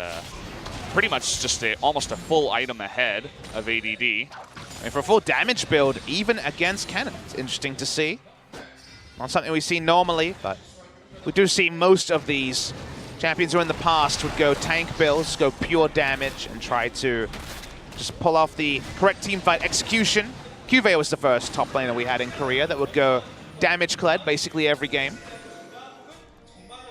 There's the Wit's End, so the damage coming through from ADD. Makes sense to go Wit's End over Rageblade, just because Rageblade takes so long to build and so expensive, and at least Wit's End sitting on the parts of it a little bit stronger for the cannon. I would love a Rageblade at some point if the game goes long enough. I love how they give the red to Faker, by the way. I mean, he's not going to be the easiest guy to proc it. Maybe the Trundle. I mean, you look at the 4 members, there's nobody who has a long range. Both Swain and Morgana are laughable. And, of course, the Nara is not anywhere close to the red buff, so they're like, well, I guess the Galio can have it. This is definitely the game where you feel for the fans because MVP's so far behind, they can never even look for a pick until they get some more items. And SKT's so far ahead, but have taken all the easy objectives, that the end result is we just see a lot of farming. There's no marksman on the SKT side, so they can't even hope to sneak Baron. They do it so slowly And this ends up being a really dragged out game until MVP actually feel comfortable enough to poke their heads out.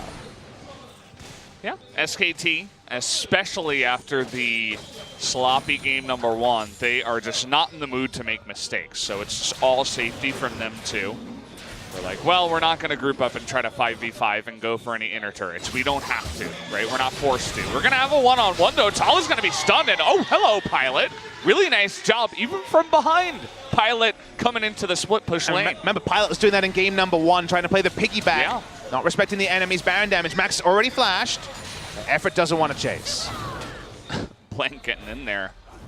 But yeah, that's a really good move. I mean, they stopped that side push from Tal, and it's going to open up the bottom side. This is not something we've ever really seen in the history of League. AD carries collapsing on bot lane, but it's happening more and more because we're seeing both teleport AD carries, not in this game, but also enemy teams with no marksman, where you look at them and say, hey, if our AD carry goes bot lane, you're not going to start Baron, so we're fine. Because Baron threat is getting lower in a lot of team comps, it does open up someone like Pilot to go for roaming ganks that just never have been a thing in League of Legends. Yeah, it definitely changes the state of the side lane. You know, the 1v1. Uh-oh, Ian in a lot of trouble here. Is going to be knocked off Skarl. Even commits to the flash here, but nowhere for him to go. Nicely done, clearing out all the vision there by SKT. Ian walking into a totally blind jungle is going to be punished for it. Let's say it was an optimistic flash. That was a cooldown he could have held on to. No room to charge out there, realistically. So he'll give away his flash and his life. SKT, though, still can't fall back onto Baron off it. So while they'll continue to control the MVP red side jungle, it doesn't actually blow open the game. Yeah, these are definitely comps that, especially on this patch, they make the 20-minute to 40-minute timer kind of just this, right? You get a couple of picks, it's like, oh, a little bit of extra gold onto my Ezreal. That's good, but it's not going to change the state, really, unless someone makes a big mistake here in the next 20 or so minutes. ADD looking to get in and slow down Faker. We also have Yondu coming on in, probably looking to flash the Glacial Prison. They're going to keep chasing now because the teleport was canceled very quickly. Effort, though, scuttling on up to the top side. Meanwhile, Tal is having none of this. It's just taking them out, Drake. And people are asking why it's so slow and so boring to some. It's because it's all about taking the most realistic objective that's going to be the biggest kind of risk-reward. And right now for MVP, we can't get near the Drake. Let's try to kill the Galio slowly in the top. For SKT, they can't start the Barons. They just start piling up the Drakes. And MVP say, I guess we're going to lose 3 Drakes and we'll have to fight at the Elder. But that'll be late enough that the gold, while it'll still be a gold lead for SKT, the items will start to be there for MVP, and they'll hope in their heads they can take a fight. Even if that's wrong and they do lose eventually at 40 minutes, the right way for them to play is to try to double down on a hopeful later, because right now the hope is kind of gone. Let's see if they collapse here, trying to land on an effort, but oh baby. Pilot, rather, 5 levels up is going to force that Zhonya's here out of effort. Assuming he has completed that. Yes, he has. So a nice bit of damage from Pilot. He's showing his face again and saying, hey, remember me? Does have 3 items. 3-item AD carry is something that SKT can never have this game. They have a lot of bruisers who will do a lot of consistent damage if people commit. They don't have ranged damage dealers, and I guess the Gnar situationally can be that, but you all understand what I'm saying. ADD continues to split push. SKT could definitely roll someone bot lane and try to kill the cannon, but we're not going to see that for now. Yeah, cannon can be slippery, so instead they're just going to play the safe 4-on-4. Really nice ward there, actually, from MVP. Spots them coming in, and Pilot is just headhunting effort right now. But SKT are losing overall. We're seeing Cannon do a bit of turret damage here, and oh boy, Pilot doesn't have any risk to what he's doing. He has a heal in his back pocket. He has Cleanse Flash available. He'll continue to push up, and this is where SKT running out of options. It's, okay, let's watch this. Oh, ult misses. Oh boy, is he gonna flash for it? No, he'll just say, hey, you missed everything. I will run the lane and try to take your inner turret. This is the sort of greed that MVP can't afford to take. He doesn't have Frozen Mallet. He can't kill the Gnar, who would eventually disengage. It's a smart move just to take the win with the flash and back away. That means Cannon will push in another minion wave, back off, be closer to the Frozen Mallet. You'd assume he's building as the next item. and MVP overall have won the last 5 minutes, which is looking impossible 10 minutes ago. Yeah. Somehow, some way, I guess, if you have a very easily disengageable marksman who can just poke from range and he's hitting the squishiest target on your team, that's really nice. He's also in the bottom side. Pilot is quickly becoming the big MVP for MVP, saying, I will carry you to victory. So the question is, what should / could SKT have done between, let's say, 15 minutes and 29 minutes as we're watching? Because people will be watching this saying, okay, MVP, yep, they're doing better, but my team was really far ahead. What should we have done? I think to me, it's about setting up a no-go zone. What you do is you start to put down vision in the top side. You don't care if some of it is cleared. You're focusing on putting down trinket wards for a teleport and have Tal in ult. So, you know, with a 15-second ult time on his Meganar, show up behind the enemy team as you're coming in from the front. If they try to turn on to Tal, guess what? Galio's getting into the back line. Instead, they've never really looked for a teleport play. They've been so worried about the cannon and the Gnar holding him down that they're putting down deep vision and disengaging, and that's all that ever happens. In the meantime, MVP's picking up farm they shouldn't be getting access to because of that, and now we're getting to the point where it's still 6,000 gold, and MVP could actually win a fight, theoretically. Yeah, 6,000 gold at 30 minutes compared to 6,000 gold at 15 minutes. It's double the game time and double the problem for SKT for sure. Pilot, he just has a target on the head of Morgana right now. And you're looking at that gold lead, Valdez. It was 5,000 gold at 14.5 minutes. It is basically exactly the same 15 minutes later, and one of the troubles you'll see now is ADD is going to keep building for lane, and Tal is going to slow down and stop building for team fights, and that's a concern. It might be War Monks to try to disengage some of the damage and continue to take trades, but ADD will keep building for lane. That's what the cannon was picked for, and that's what he's going to double down on. They could definitely send the Swain bot side and try to just 2v1 him. There are games where the cannon looks weak, where the enemy team is able to capitalize on a mistake, the teleport. Meganar comes in, as you were talking about. They're able to clamp down in the enemy jungle and then take the Baron, and the cannon gets an inner turret, and you're like, well, thanks for the small amount of extra gold. And then there's games like this, where the cannon is absolutely dominating the lane, and the enemy team is just not finding a way to engage at all, and it's like, well, the Gnar just looks useless in this game. And people will say, why is SKT like this? They were so good in the late game in the past. They always knew what to do. It's because they always had a marksman.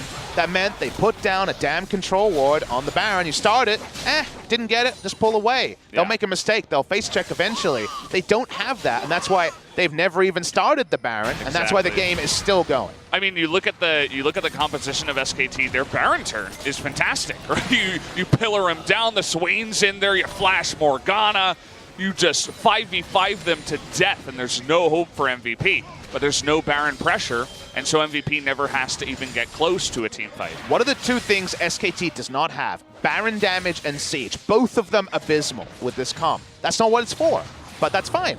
They got a huge Swain. They're ready to team fight, but you need to find creative ways to get that team fight, because MVP have just said, I guess we're fine farming, and SKT haven't had a way to get a 5v5. SKT could still definitely win this game. Oh boy, here we go again. Effort all alone this time, and it looks like he might be dying here. No ultimate comes out from Pilot. There's the TP, and it's canceled. As they decide, no, they're too far away. We're not going to go for it here. So that was from Faker. They still have the Gnar TP. We're going to come in the top side. We actually have Faker versus Ian. Faker low on mana right now. MVP is able to disengage.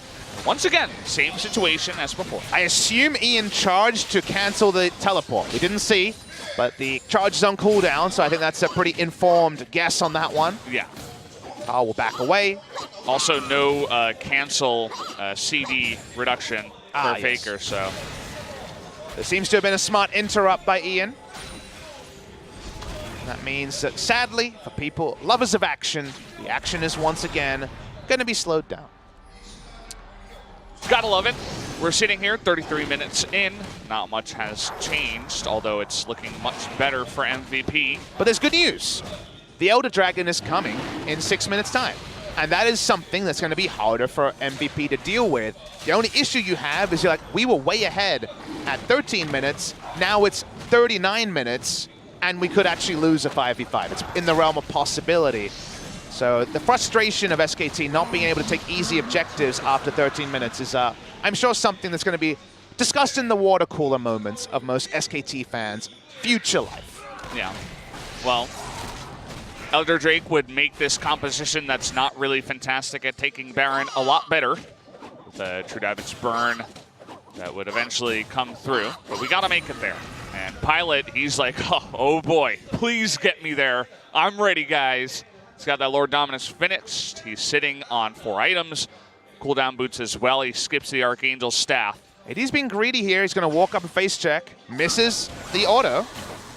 Blade of the Rune King is used. Here comes Effort. They're trying to slow him get down. Looks like they will be able to. And finally, the hands go wild as SKT finally find the kill onto the cannon. Really smart play by Tal. Was able to sidestep the Q. I said missed auto. That's dumb. But they sidestepped the Q, and from there, everything fell into place. Now SKT goes to Baron. Now they could actually be a really good moment for SKT. Looks like instead of Baron, they're going to try to collapse on the top side. Isn't going to work. This time, they're just going to push them back, get that deep vision, and now think about the Baron.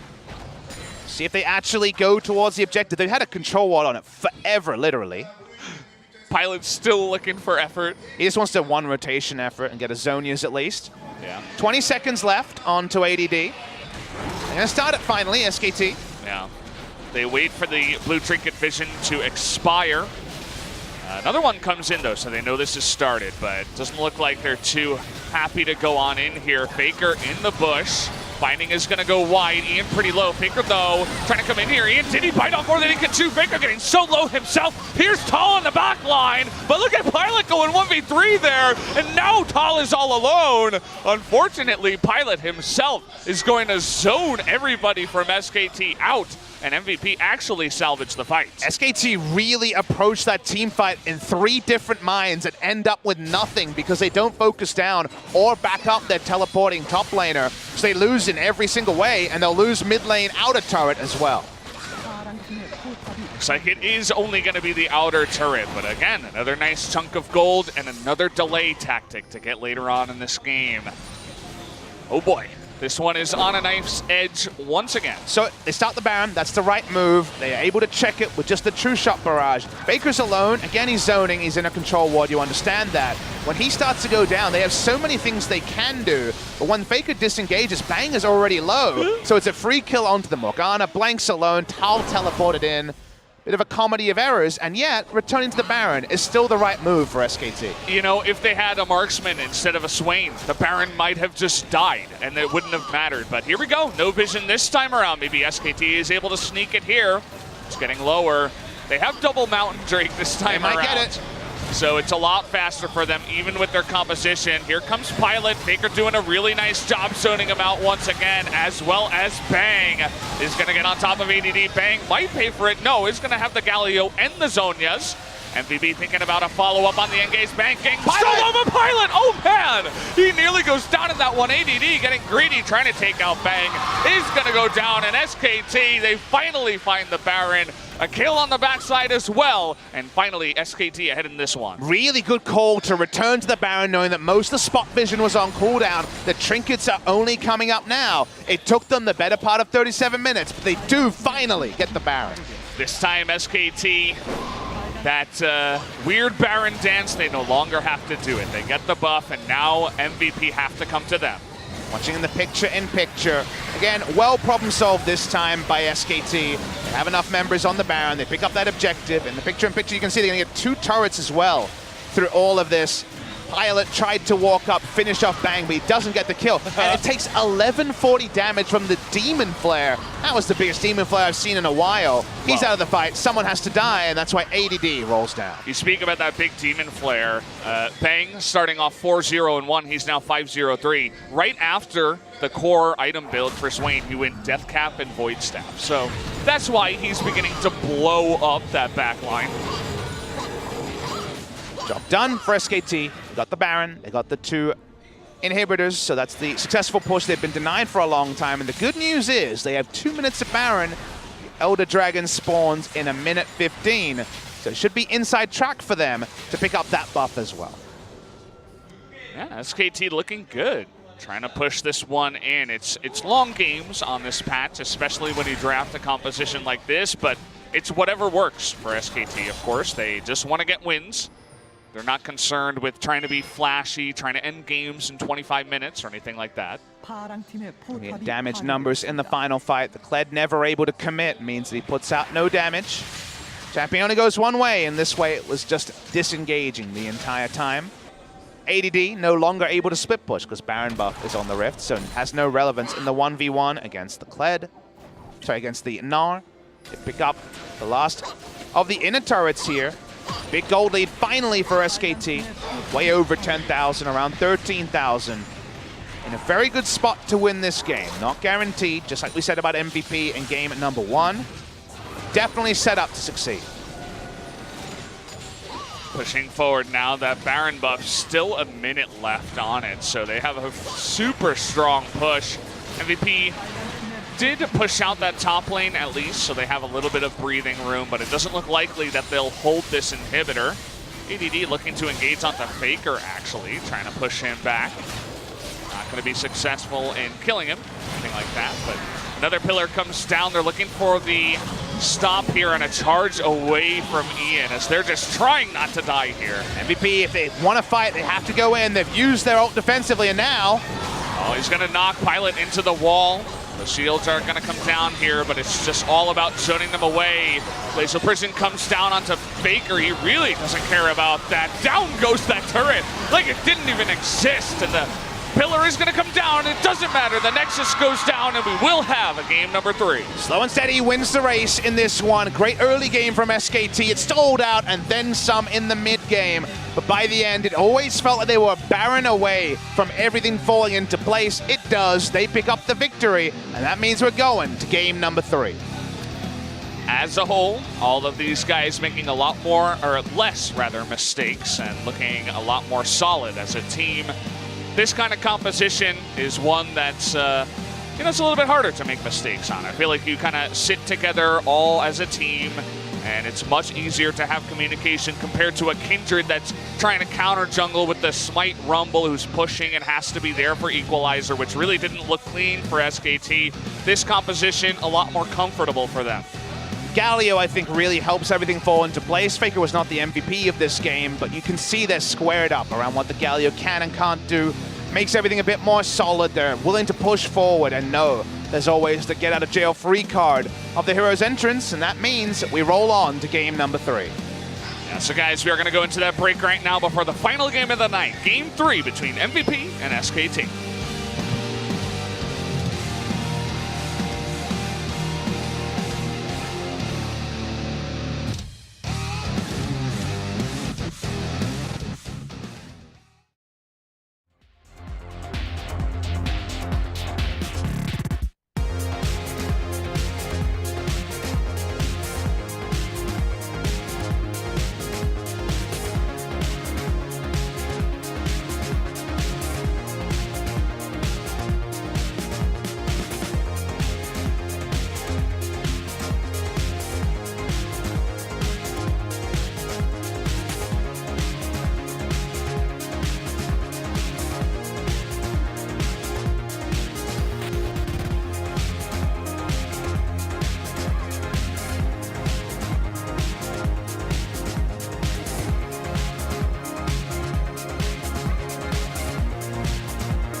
We're back here after game number 2 of SKT versus MVP. Things started off pretty well for MVP again, but eventually SKT's team fight composition came back.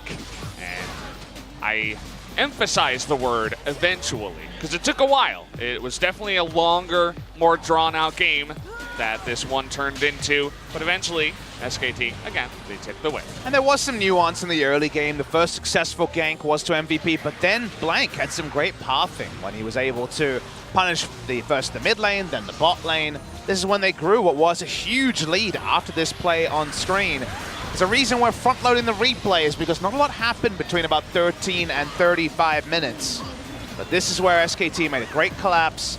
MVP made a couple of mistakes in a row here and one play near the Baron pit that put them further in the hole, and they were able to stabilize in many ways because SKT found it very, very difficult to get the Baron. But after this play, until about the 35-minute mark, you were never sure as an SKT fan if they'd be able to close it out. You notice this full-on engage with ADD in the front, and, well, they have stopwatch, so. It's also all an of that, AD cannon. Yeah, it's AD cannon, it's the AoE damage. Ian also face-checking here into the blind jungle. He does go down here as well. ADD actually doing the same. As Tal dodges that one, they kill ADD, and that's really what got the road started here once again for SKT to eventually win this game. It's actually a decent fight here for MVP where I think Ian goes down, but Pilot himself is just zoning out 3 people. Looks like this eventually, no, this is actually not the fight. This is a later fight where Pilot nearly goes down, and then EDD trying to get the kill onto Bang does actually go down. So took a while, but SKT, they got the Baron, and it was just so hard for them to get the Baron. Once they got it, it's just like everything fell into place. They pushed down. MVP could not 5v5 them, and the game ended. But it was just the 20-25 minute escalation into getting one Baron that we were waiting for. But look, at the end of the day, you can be results-oriented and say they won. They also didn't make significant mistakes when they were frustrated, unable to close the game, and that's still something to show for SKT. They still were able to stay the course. They closed out the game. MVP ended up getting more of a competitive experience than they should have, but SKT worthy winners. Let's take a look at the MVP from that game. I feel like it was a team effort for sure, but Bang had a masterful performance on the swing, got ahead early, and that's his first MVP actually here. Kind of interesting. He's taken a big backseat this season. Lulu games, Morgana games. It hasn't really been about Bang. Maybe they need him on something like the Ezreal or a Marksman, and we could very much see that in game number 3. But trying his best to adapt to the meta, so is his team around him. 1477 career kills, one of the legends of LCK, but definitely hasn't been the most fruitful season ever for Bang. Was having a lot of fun in 10 questions, 10 answers, but it looks like he's really struggling today in terms of having fun. A little bit of a yawn, a little bit of a uncomfortableness there, but either way, guys, we are going to go into pick and ban for game number 3, this time MVP on the blue side. 10:20 p.m. local time. If you see players yawning, I think that's more just about the intensity of action and then a break, because most of these players don't go to bed till around 3:30 a.m. Yeah. Usually see them streaming very late Korean Standard Time after midnight. So focusing in on this draft, MVP have the ability to ban Galio first round if they want. I think SKT really are kind of disproportionately better at Galio comps than they are at other strategies because it allows Faker to do a bit of everything. Everything falls into place when they play the Galio comps. Yasuo a ban this time, though, and we don't really talk about red side bans anymore. If they're not Aatrox, Talia, and the Nocturne, we are surprised. Zoe open, but first pick going to be that flex pick Swain. SKT, I think it's time for Bang to take the Ezreal, and it finally is. I was going to say, this is really the big moment for SKT. The first time around, they take Kindred Morgana. The Morgana was available. The Pike was banned the first time. This time, they take the Ezreal, and they do not put blank on the high-tier Kindred. Instead, they say, go for comfort, take the Ezreal Trundle. Let's just play our game here. What is MVP's game, though? Because usually it's Sejuani into the Trundle. But Yondu is going to be moving over, copying Songwon, other junglers to first round this Kindred. So now he will be the one on the playmaking side of the matchup. See what MVP want to pair it with. Shen is available as a pick support. But there could also be a really exciting support choice. We will get Pyke in the first round for MVP. Yeah, like I said before, it was banned the first time around and actually banned the second time by MVP, even on the red side. But that was in the second phase, actually. Let's see what SKT want to counter with here. Could consider the Galio, but maybe compositionally they want an answer to the Lamb's Respite. This would be a top lane Gragas, most likely. That'll be the draft from the side of SKT. A lot of bruises in an Ezreal. We've seen this team pop many times this season. Whiting is what she says. Even though it always sounds like fighting, it is, of course, whiting if you're on the Korean side. But she also said whiting. Kind of a cute way to say it. Your words, not mine, Valdez. Do MVP respect ban the Galio? Is kind of the ongoing question. Thought it would be a pretty slam dunk ban for them in game number 2. They decided not to. See what the decision is here in game number 3. But they'll feel good about being able to cask Yondu out of the Lamb's Respite. Alistair, another popular pick into it to headbutt people out of it. I see a Ken ban, interestingly. Could still take it here. Have that support role open. They are feeling the burn from the cannon, so they're going to just take that away here. Not comfortable with that into the Gragas, so let's take a look at what MVP want to deny. The Alistair ban would be an interesting one here if they're thinking that far ahead. The final second, it will not be the Galio. They're going to ban away Rumble this game, interestingly. So if Faker wants to play, it's going to be Galio. I mean, this is definitely a head shaker, right? A head scratcher, I guess you can call it. I mean, Galio compositions for SKT are so clean, so comfortable, safe for them. Faker looks so at home on the pick. They just totally ignore it throughout 5 bans on the blue side. And you have to wonder, are they just really comfortable against it? They don't respect it? Because SKT look best when they have Faker on Galio. It's also the sort of champion that Lucian finds it difficult to put damage into or behind. Can't really push through a Galio with any ease. Knowing that it's Gragas top lane, it could be support, but highly expected to be top lane. They're happy to take a Mundo here, but I see some flexes. Darius could have been considered, but instead Tal is going to be jumping onto the Gnar. They get a positive pick there, so nice little draft maneuver by SKT. Gets them a winning lane on the top side by the Ruin King Gnar. Very common pick here, and I like what SKT have put together. The only caveat of the Gragas support so far being a risky proposition in the LCK. So we get everybody's favorite Mundo back onto the Rift. Was banned twice in the second phase. First time by MVP, second time by SKT. But this time, as you mentioned, a little maneuver in the drafting phase. SKT was definitely expecting the Mundo to come out, and they wanted to counterpick this. So I like where they're going with it. Seems like they have a plan, which is always good news for SKT. MVP's plan is to empower Yondu in the early game and win bot lane. Because the one thing you can say about SKT is that they don't have a snowball lead. Like the previous game, damage here probably even lower than it was in game number 2. They do have Baron taking options, but Gnar, Galio, Ezreal is pretty unreliable damage, especially if Pilot can win the 2v2. Lucian Pyke, definitely the availability there for them to get aggressive and try to win lane. You know, Deft Mata-esque, where they just go only forward, try to take that over, try to zone Ezreal out and make him farm with only Mystic Shot, lest he get caught down. The burst damage out of Lucian and the combination, or the combo, I guess you can say, from the Pyke is really scary to deal with.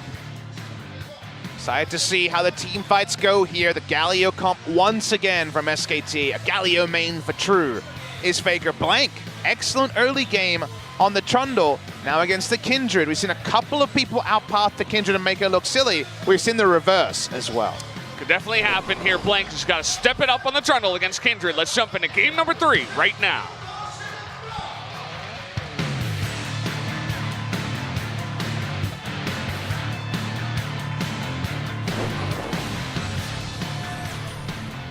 소환사의 협곡에 오신 것을 환영합니다.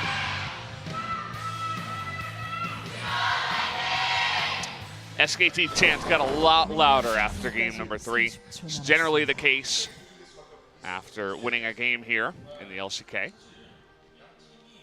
See how the start of this game goes, specifically around the jungle matchup. It's usually a battle for those marks, and specifically the Scuttles. If you can 2-0 on the Scuttles against a Trundle, that's a great start for Yondu. Ignite versus Exhaust in the support matchup here, so MVP already mentioned they desperately would want to win the 2v2 and delay the Ezreal items like we saw Pilot delayed in game number 2 on the Ezreal. Ian's bot lane for now, I guess looking for bot side invade. Will they actually lane Pilot mid against the Galio? It is a winning matchup for the Lucian, and they pulled a fast one on us. Okay. This is not going to be a funnel, obviously, with Yondu on the Kindred. This is just Lucian beats Galio, and they're just going to run Pilot mid. I mean, Pilot has been the carry in both games for MVP. I was mentioning it before. Now, if there's anyone who can handle this, it is Faker, of course. We'll see how this mid lane does come down. Definitely makes the game a lot more interesting, I'd like to say. Definitely is a smart maneuver there as bot lane. The Ignite comes in. They're thinking about following up, but getting the flash at a bang at level 1 is already a fun time. Same thing we saw happen in the previous game after the Trundle gank, but this is just straight up in the 2v2.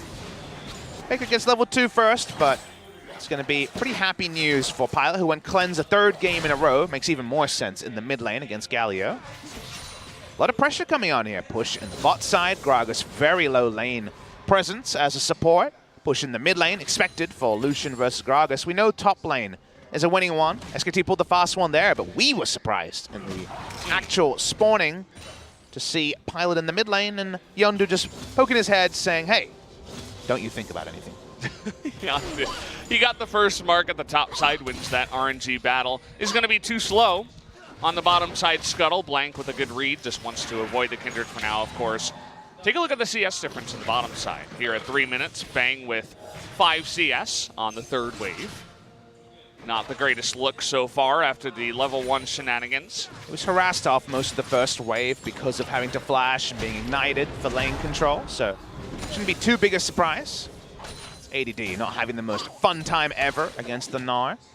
Gnar just builds damage and it keeps ADD in check, so let's see which sleight of hand in the draft finds the bigger result between SKT and MVP, because it's pretty clear where the wins are when it comes to at least the on-paper matchups. You can see the synergy between these two, trying to get on top of effort now. Doing a nice damage. They actually find the Ezreal immediately. The exhaust comes in. Yondu here just in case. But again, they get another summoner out of this bottom lane of SKT. Now there's no defensive summoners left, which is a big win for them. This is all levels 1 through 3 for the Swain, who's not the highest lane presence champion in the early game. Ian has the teleport to match Bang, who doesn't get an ideal first back. He buys Cull first back, not a tier, not even a Sapphire Crystal. He's working towards the extended laning phase that kind of became pretty clear early that finding a way to delay item timings for Bang will be important. As it was more about two items rather than one. The Observer actually showing the Cull, I guess. Just a bit of salt in the wound. But the thing about Cull is it delays your first item, but usually speeds up your second. And Ezreal is about the second item anyway. That's a good idea. Do like that little mix-up in the build. Max, having won the bottom lane, is looking for a play onto the mid side. Faker, he does have flash, so not sure how effective this is going to be. Also got Yondu slowly making his way up the mid side. Perhaps if Blank tried to commit to a big gank in the middle, they could make something happen. Blank jungling around mid, knows where the Scuttle is spawned. That's why he's waiting for Yondu to face check, but there's so many things happening at the same time. Blank gonna get rid of that, but now he might be forced to flash. Awkward spot for him, there it is. Does get poked in the face, but either way, does have to flash. There's definitely a creeping death moment on both sides, but less information available to Blank means that he's the one that has to flash. Not too much he can do in the mid lane against Cleanse Lucian. That said, like you were kind of alluding to, if Max rolls in, even with Ignite, I don't think they have the damage to actually kill Faker before the culling is available. I really like this move that they did pull MVP. The Swain just slowly finding more success in the bottom lane. Faker, by the way, winning this trade in a big way in the middle lane, but just having that reliable CC from your support and having that follow-up with just extra CC of your own. Effort's ahead of this play. Yeah, he's going to be down here. Nice flash on in, and Yondu forced to flash out of this one. Actually gets out alive in the end. And it looks like that was only a flash for a flash trade, so not so bad. SKT will be frustrated they don't have the flash on Blank or on Effort to follow through for the last auto. Effort used it for the playmaking, and Blank's was down because of the previous play. This is a huge overextension by MVP. Here we go. There are a lot of minions here. We'll see how this one does go down. The Swain not tanky enough just yet, but flashing the pillar here is Ian. Not enough damage, and all those minions I was talking about means that SKT will only get the flash. And the other good news story is it's only a single flash drawn from the bot side. It wasn't the double flash. Max keeps us up for playmaking. Minions, like you mentioned, were kind of the unseen hero there from an MVP perspective, and Bang also being denied a Sheen or a Tier or anything to allow for extended trades. Good news also for MVP. Yondu coming on over here. Will he hand over the blue or just take it himself? That blue for Pilot would be nice for adding extra harass, but it looks like actually Yondu is just going to take it for now. Didn't see how many marks Yondu's picked up. I believe it's around 2, but not 100% clear on that. Looks like he waited, so they are going to hand it over to Pilot. Definitely seems like the better play here. Definitely better on the Lucian just to keep pressure on. Otherwise, Galio's going to have too much ability to roam between the lanes. If he's going to make a Hero's Entrance play, you want it at 50% health, not full health. Or to use a teleport and the Hero's Entrance to make the play. Yeah. Upside's been kinder to the Mundo than we're used to. A lot of this means is because you need levels and the first item to really get the full value. Trying to get on top of Pilot here. The taunt is not going to land. And Lucian pretty good, it turns out, against a Trundle. Can just dash over the pillar, making that annoyance in the mid lane against the Galio even worse. Cleanse Lucian has basically no chance to go down to some combination of Galio and Trundle if both summoners are up. It's just too hard. He can go over the pillar. That time didn't have to use anything, so just unloads more free damage into Faker. It's not going to do too much to Faker at this point. Nice to see Effort continue to dodge out of lane to give Blank the ability to deny those marks away from Kindred. We know that Kindred wasn't in range that time. Yeah, it's always frustrating when you're playing solo queue and you just have your bottom lane not looking and you have your marks stolen because they don't help out. But in competitive play, stuff like this can happen. Effort's actually in a lot of trouble here. Does not have his flash. First blood given over to Yondu. Nice one at that. Really nice positioning from Max, always in front of the Gragas to deny the body slam over the wall. Nowhere to go. So first blood, like you say, goes over to the Kindred. It's going to be a Blood Razor Kindred this time. Warriors was the choice by both junglers in our first series. Blood Razor, the popular choice in solo queue. Jungling around bot side has been good news so far for the Kindred, and this time Kindred should pick up the first Drake of the game. Now, Yondu is on vision, so this might be a little bit harder, but Max coming over here. But look at the collapse here from SKT. Gragas and the Galio looking to jump on in. Yondu getting so low, as well as a TP. SKT, they want to collapse, and it does go over to them too. Will they be able to pick up any kills on the backside? Looks like it's not going to be that easy, as Ian popping his Demon Flare saying, get away from us. First smite close to claiming it, but Blank does get it. Important to get a Cloud Drake here against the run of play for SKT on their weaker bot lane side. Everyone else disengages, no further kills, but the first good moment of the game for SKT T1.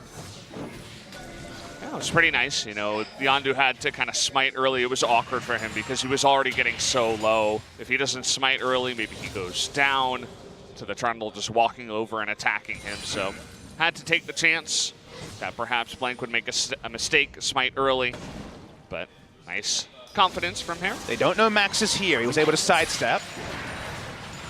You see how the range of that is pulled in even more so by the Swain. Sitting on a control ward and also outranging the Mystic shots. They didn't know for sure he was in there. Hook City for now, not going to be occupied by either member of SKT. And because it is the Swain Pike and not the Morgana Pike that SKT have loved to run, less chances to roam here for Max during the laning phase. Even so, the laning phase has been going, okay, I'm going to hold that thought. Look at that play. Oh boy, Effort is able to get the fantastic cast there onto Ian. Very well done. He just needs some time to get his eye in. Nicely done, and they lap up a kill to relieve some pressure from the duo lane as well. Nice little playmaking moment for Effort. And this is what we've come to know about Effort. When he's on the playmaking side, he does deliver more often than not. Let's take a look at this again. Ian just gets too close. Yeah, doesn't flash either, so he gets hit by everything. No reason to flash at the end. Flash was on cooldown, I believe, so maybe that was the reason we didn't see it there. My apologies, but gotta say the execution from SKT, very nice to see. Yeah, I like how the observer was like, oh, that was all Effort, by the way, and then SpoTV puts Bang's face on the camera. He didn't do much except use his abilities onto Ian that was under CC. Pilot continues to push, but only in the service of a 14 CS lead. After the death, gold going to be pretty equal between Bang and Ian, as the cash-in is becoming very much on the horizon. 19 CS to go before he gets that nice little payout. So 300 gold lead for MVP going to be answered by the call, and that means not much to split between the two teams. Now, let's follow that logic. Assume we reach the mid-game team fights. Which side are we liking? I definitely take SKTs in the mid-game because ease of execution higher on the side of SKT. The Galio is always reliable in what he does in a team fight, whether the hero's entrance Goomba stomps or not. As for the side of MVP, good things can happen, but judging on the series so far, hard to give them too much credit till they earn it. Max looking to support in the mid side. We already see a nice CS lead in the mid lane for Pilot.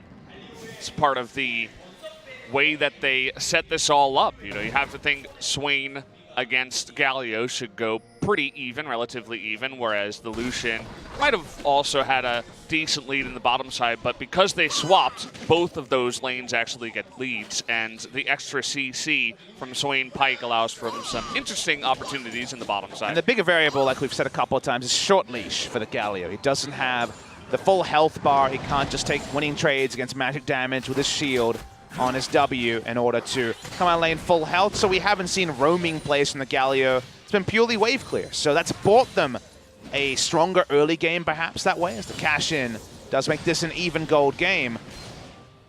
But it hasn't really bought them, say, a massively farmed or like 6-7 mark Kindred or anything like that. Kindred's done decently, but it's actually Trundle who's the better part of 4 camps ahead. Looking for the engage afterwards. Nice juke there from Bang. It's not going to go down after the Arcane Shift. Effort going to respect them this time around. Bang doing well to just, you know, after that early game where he got really far behind at having to flash at level 1, he just comes in here. He's been very safe, hasn't died just yet, and is slowly building up. Has cast in that cull as well. What next is the question between SK Telecom T1 and MVP in game number 3. Top lane definitely gone better than expected. ADD now with a Sunfire Cape already. Kindle Gem towards the second item. Tal really will start to turn on around level 12. Closer you get to 5 points in Hyper, the better time you have. And Black Cleaver should be done there. There it is, done on this back. So this is where the lane starts to tip further and further to the Gnar. Usually 2 rounds of ranged auto attacks will draw out the ultimate from Mundo, and while there won't be kill pressure, will be the ability to keep the Mundo on the same sort of leash that the Lucian is for the Galio in mid lane. Be really curious to see how our resident Kindred has been doing. Really haven't had much focus onto Yondu so far, outside of trying and failing to secure the Cloud Drake that we did have early on, but we don't know about his marks. We don't really know how he's going outside of that Blood Razor. Effort coming into the mid lane, just threatening a play onto Pilot, as Faker could have heroically entered the fight had anything started. Do like that SKT have 2 people roaming through mid lane to deny the free turret damage to the Lucian. Turret's still around 50% health. Everyone trying to be ahead of the play. Mountain Drake spawns right now. Vision control is going to be largely cleared out by SKT. Effort and Max, same level here, level 7. Really hurting for the XP. Certainly can't just run straight into Pilot without some help. Yondu coming on over here, thinking about another Drake take. MVP pretty squishy. Pilot right now, walking up. Max, of course, has no way to build health, and it is the Kindred, so Cask is pretty much lethal on most members of MVP. And you can see that Effort wants it too. You know, the Gragas, the mobility boots allows you to just be that slight bit faster to actually get in range and make that play happen. Speaking of which, Effort once again pushing forward. Maxing body slam first is the Gragas. 1 point wonder in the W. Barrel roll doesn't really provide too much from behind without 9 points in it very early. So body slam is for CC, and now SKT controls this Mountain Drake. Pretty late teleport from MVP. This is going to be interesting. Maybe they just try to force a fight here. Yondu going to get in range to smite it. Wants to burst it down. It goes over to the Trundle though, and Yondu forced to use that ultimate already. Is going to be knocked up. Gets the smite down, but he just disappears. Effort has the stopwatch and will survive. ADD so low. Look at Tal on the back line trying to take him out here. Is going to zone Pilot and ADD as Ian goes down, and SKT, they get the Drake and 2 kills. SKT have the CC, the front line, and MVP aren't going to be able to control these objectives like they were in game number 1. MVP pushed through mid lane, but they lose 2 members. They lose the Drake as well, and SKT in the mid game, we mentioned ease of execution. Pretty straightforward for them to crush down 2 members of MVP. Let's take another look at how this did happen. Total control of the river, the late TP you mentioned as well, and the engage is really nice. Look at that, man. Effort is just popping off today. Able to knock out 2 and also occupy space in the front line. A conduit for the hero's entrance. And then from there, there's no pushing damage onto the back line. There's no threat onto Bang or anyone else on the side of SKT. Gal does a lot of damage on the back end of the fight as well. Nice, clean stuff from SKT, and MVP opted into this by leaving the Galio open once again. Let's take a look at the damage in this one. Is going to go over to Ian on the Swain. It's definitely a very frustrating team fight for the Swain. You're right in the middle of 5 people. You're right in your zone. That's exactly where you want to be. But your backline just disappears, and you can't do anything to save them because you're the Swain. You do a lot of damage. You survive for a long time, but you can't kill anyone because your team is getting wrecked. And then you just have to flash away and die. Yondu lying in wait, not scouted out in this scenario. It's going to soon be the exhausted Mininar, but Carl at least not looking too susceptible. Blank's really close by too, so this could get really interesting. They're going to get the slow down onto Tal here. The flash forward from Yondu. They really want to get the kill. There it is. Nicely done for Yondu to pick that one up. Meanwhile, Pilot is going for a little bit of an excursion in the enemy jungle. a lot of things happening in transition. MVP just get a kill and looking for a pick onto Faker. Optimistic. He's still a very tanky boy. Thick, tanky Galio, everybody's favorite.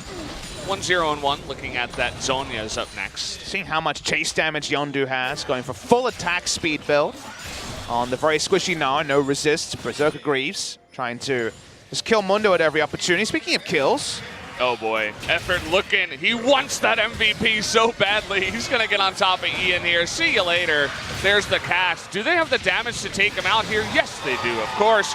No help from anyone else on the Rift as they get another kill onto Ian, who's 0-3. too easy for the side of SKT. Nice pop wraparound by Effort. Finds Ian with his pants down in many ways, and he pops his ultimate too. I mean, he won't have that for the next skirmish. SKT zone around bot lane. Nicely executed, and this should be first turret blood of the game to SKT. Yeah, like the idea, you know, the Swain Pike in the bottom lane, they get that early flash and things are looking good, but at the end of the day, man, the Gragas play tonight has been good from both sides. Yondu looked really good. This time, Effort picks it up and shows off his play. Definitely part of the reason why we're seeing Gragas come back in. It's only a second mark of the game for Yondu. You know, I was actually, I noticed in the top side, he didn't switch his mark over to Tal when he got the kill. So I assume maybe he had just switched it to blank, or maybe he just forgot about it. So missing a mark on the kill that he got in the top side. Of course, you don't always mark the person you setting up to gank for the reasons of misdirection, of course, but 2 marks when he had Lucian mid lane to me is not good enough because you have the flex of the Lucian mid lane to keep Galio in check, and then you're not counter jungling around it to actually find a bigger lead. Usually find the Kindred executions up and down, just like most of the new champions. The Kled, of course, in the meta right now. But Yondu, while he has his item timings and 2 successful ganks, finding himself short of 4 marks at 21 minutes must be a very frustrating feeling for the side of MVP. Yeah, even so, he does have the only 2 kills for his team. Hello? I think both sides there thought about pulling the trigger. No one did. Yeah, Yondu was like, I dare you, in a way. He just kept on backing in the face of the ward. Battle of the big boys. Lucian, Kindred just aren't RSVPing to that one. They have to give up a turret despite the Lucian being 2 items. Tao pushes through the bot side. The Mundo was, I believe, revealed on the lane ward that was put down. So easy map control for SKT. They find themselves in a very comfortable lead. Yeah, SKT really fluid once again. There it is. Ian, what a poor guy. Just going to get stomped down by Effort again. Pyke is going to go in the back line and take him out, but the fight heavily won and in favor of SKT. A double kill to Bang, who is now 4-0-3 and is popping off in this one. It's the sort of mid-game you dream about with the Gragas and the Galio, but they're pulling the trigger at the right moment. Effort's performance in particular has gone up leagues in this game number 3, and SKT say, well, it's 22 minutes. How about a Baron? Yeah, Effort just getting these opportunities given to him, and he is executing every single time. Let's see how Mundo and Lucian do. They're both very high level, trying to come in here and steal this one out, but the smite is on time. The Mundo taking a ton of damage, actually. Tal is going to go down, but Pilot in the interim will eat it as well. ADD, he is Mundo. Mundo doesn't die, so he is going to blast the wall and live. Get a 1-for-1, and the 1-for-1 with the Gnar going down is actually decent for the side of MVP, so Gnar can't split push with Baron buff and also the teleport, but here's the replay, and Effort goes for the playmaking.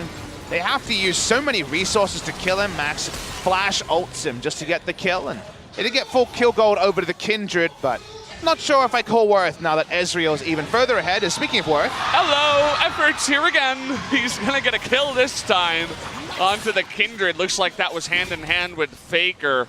And oh boy, the Kindred, the Swain, not really doing much in this one, and SKT beginning to run away with this game. Absolutely, they just keep rolling up one by one. They go down. The dominoes of MVP are falling around them. Bang on the Ezreal, on a marksman. Finally, people rejuvenated to see that. Continue to push forward, and that's a lot of standing gold to SKT. Swain not looking nearly as powerful as it did in the first 2 games of this series. Even able to pick up an MVP earlier on in this one, but now sitting at 0-4. Let's take a look at how this happened. Yondu just going for a stroll in the jungle.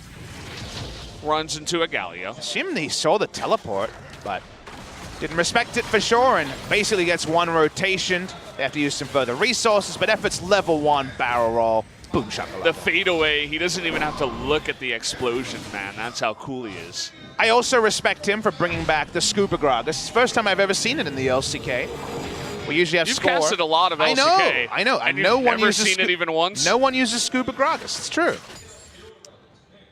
The only other old school skin we see is Score loves Hillbilly Gragas. Yeah. But apart from that, we do not see many of those old skins. We are seeing Effort pop off, and that's another good thing to see. People saw Wolf do very well for SKT over at Rift Rivals after struggling on the domestic scene, and may have wondered why Effort's still in the lineup. Because if he's unleashed, he can have pretty damn potent results. Yeah.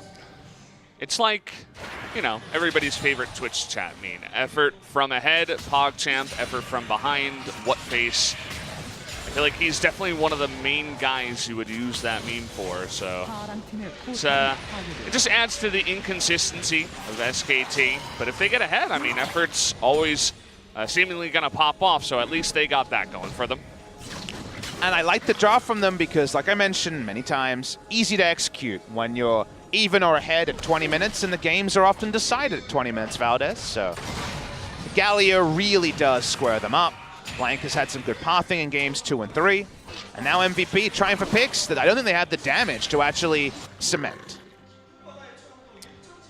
Pilot in an awkward spot in this one. I feel like he hasn't seen much action. He had a good laning phase up against Faker, but another situation where he's just not able to do much in the game, and now the enemy team is just too far ahead. Effort, he's looking for another MVP play. You can tell he's really trying to get up here and talk with Sunke. All 3 lanes going pretty swimmingly for SKT. You know it's bad when Mundo is looking pretty susceptible to Galio.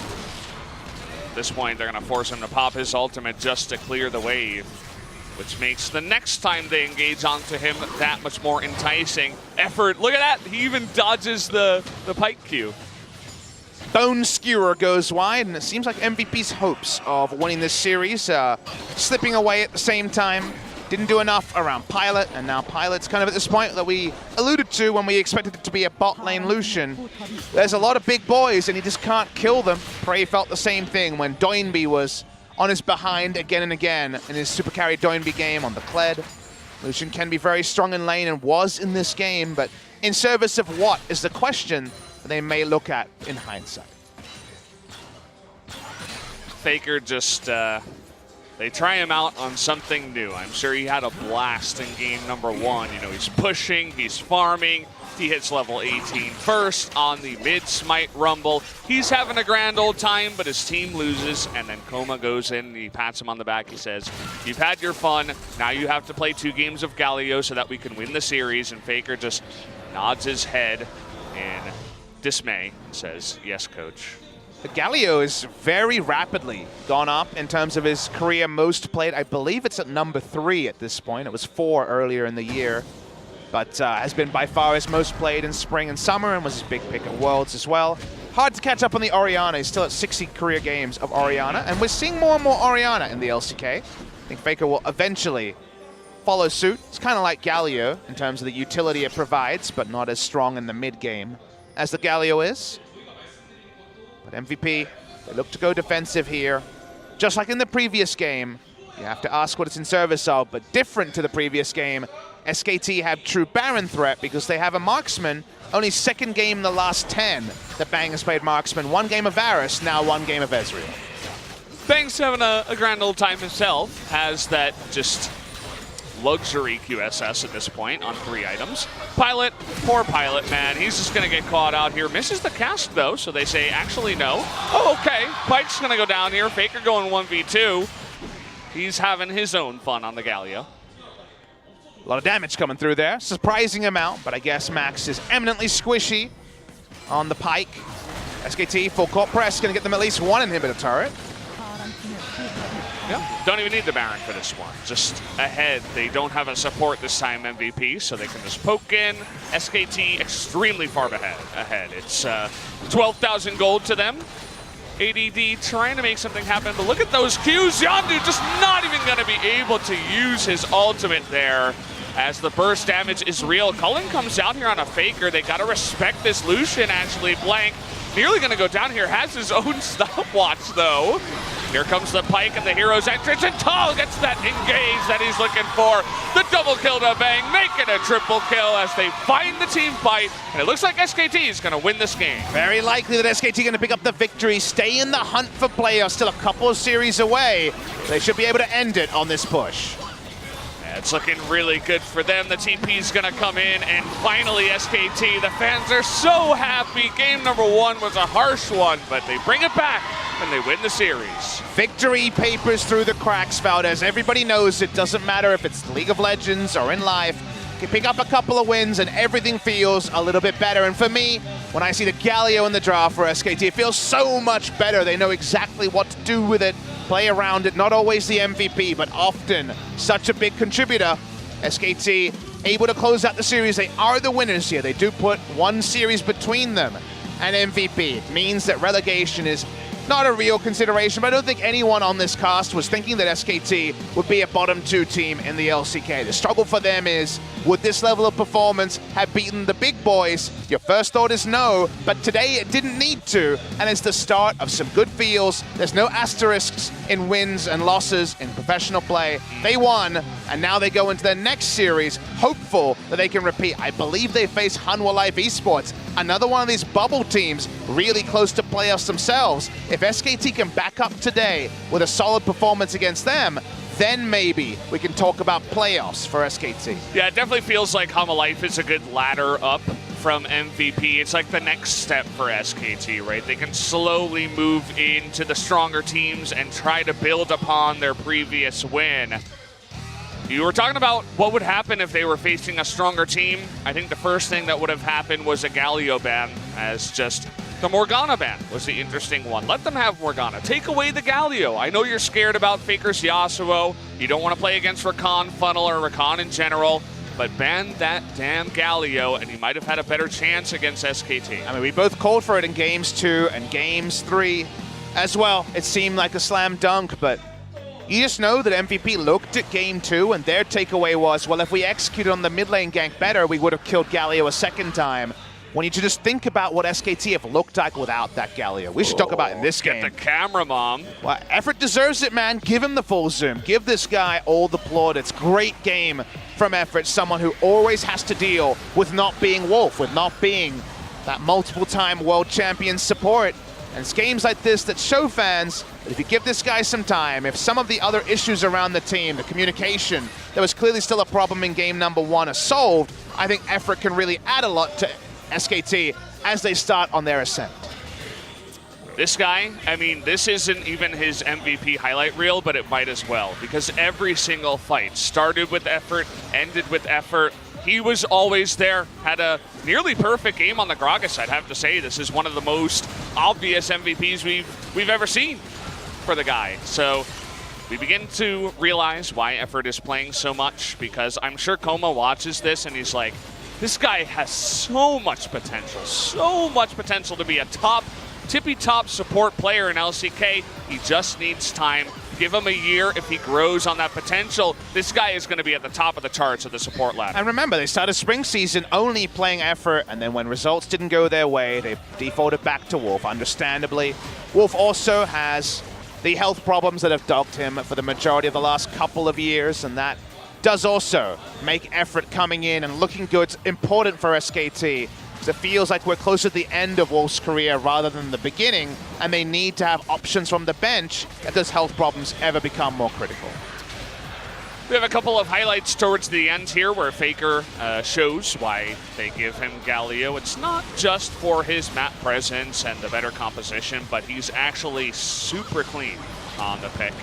And he shows it off here towards the end. They win the big team fight. Bang was ultra fed at this point, and it was just all pretty much laid out from there. 22,000 damage over to Ezreal, but sorry, he should not win the MVP here. And I think that honestly SKT should just stick with Galio Ezreal every game. That sounds like a comp that SKT can win with, and that was what they went for here.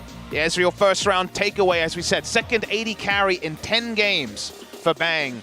The Varus wasn't a victory, but you can understand that with just situations like this, sometimes it all falls into place, and sometimes it feels like the old days where SKT would take down a team like MVP. Hey, think about SKT. If Effort eventually comes along, alongside LENGHT and Tal, they get their act together, begin to have some more flexibility in the compositions, and Faker and Bang can begin to carry this team. The hope is always there from the SKT fans. They have some of the most loyal fans in the entire scene. And games like this will definitely give them hope, as long as you ignore game number 1 for sure. You want something to cheer for, Valdez. You want something to feel good about. SKT won. They were the better team over the course of games 2 and 3 pretty comfortably, even if game 2 was extended around the 40-minute mark. This one, 29-45, is basically a quick game by current standards. We'll see who the MVP is going to be awarded to. We're waiting for that one before we can roll on to the interview. See, just take the temperature of the SKT guys, because there's always a lot to talk about when you're talking to SKT. Well, bit of a delay here. 15,000 gold was the eventual advantage. Definitely felt like an old-style SKT game. Not in really the way that the team fights played out, but just the way that they rolled their advantages into even more. They just kind of steamrolled them once they got the lead in this one. 4 kills, otherwise perfect game. No turrets, no Drakes, no Barons. Shut out by SKT. Gotta say, 2 games in a row. Impressed with the pathing from Blank on the Trundle. I know he's always the one who gets the most flame, but I think he's more often than not been pretty good the last month and a half. Yeah, for sure. Let's take a look at the MVP, though. It is going to be effort. No question about that. Had his own MVP highlight reel to start that one off. And we are going to be hearing from him once again. Always nice to hear from our young support guy from SKT. So I'm going to hand it over to Ji-sun. She'll help out with the translation. We'll join you guys after the interview. 이 선수들을 무대에서 여러분의 박수 함께 만나보겠습니다. 아, 승리 축하드립니다. Congratulations on the 근데 win. 진짜 어색한 게 첫 번째 MVP라고요? I can't believe this is your first MVP interview. 진짜 보면서 워낙에 좋은 활약들이 좀 많았었기 때문에 아마 팬 여러분께서 놀라셨던 것 같은데 팬 여러분께 먼저 승리 소감 So how do you feel today? 안녕하세요. 저희 오늘 경기 Hello everybody. 끝나서 제가 MVP 받아서 인터뷰하게 됐는데 It's really good to be here as an MVP and do an interview on the stage. 아, 좋았어요. 승리 소감 말씀 좀 부탁드릴게요. Effort.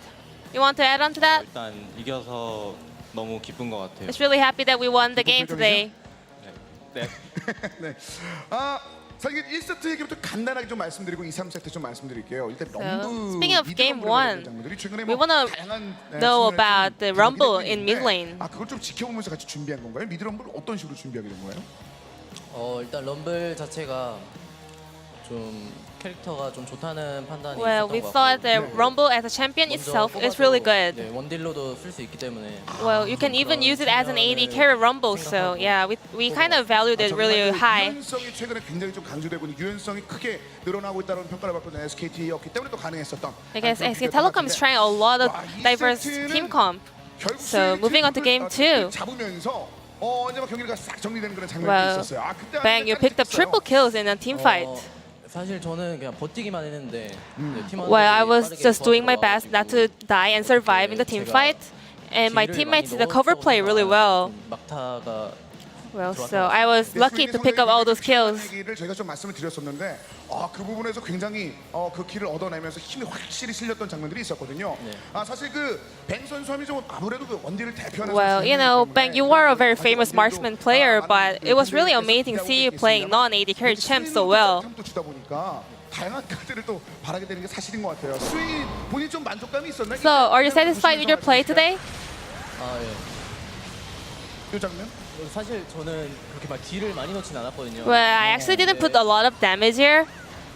좀 막타가 들어오더라고요. But yeah, I just picked up the kill 팀플레이가 좋았으니까. because I was lucky. I think it was all about the team play. 자연스럽게 밀어주면서 얻어내는 장면까지. 그러니까 전반적으로 팀 플레이를 통해서 이제 뱅 선수가 이제 성장할 수 있을 만한 그 계기가 됐었네요.